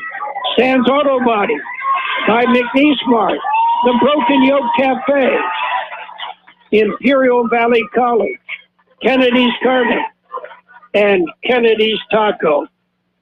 We missed John Dripple, but Marco Peralta pulled it out for his alma mater, the Central Spartans, and just an incredible game. Marco, it's been a pleasure working with you this evening. Kurt Hoffman wants to know if you can show a little bit more excitement for the big place, just a little bit Just more. a little bit more. Okay, I'll try.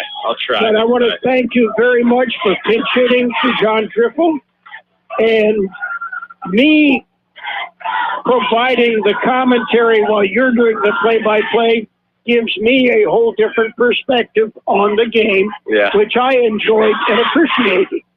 We want to thank Kurt Hoffman for technical assistance. Of course, Gabe Lemus, our producer engineer in the studios. And in case you missed it, or in case you want to go back, it's available on our YouTube channel. So, for the KXO broadcast team, I'm Carroll Buckley. Thanks for tuning in for high school football on AM 1230 KXO El Centro. The Imperial Valley's best oldies on the radio.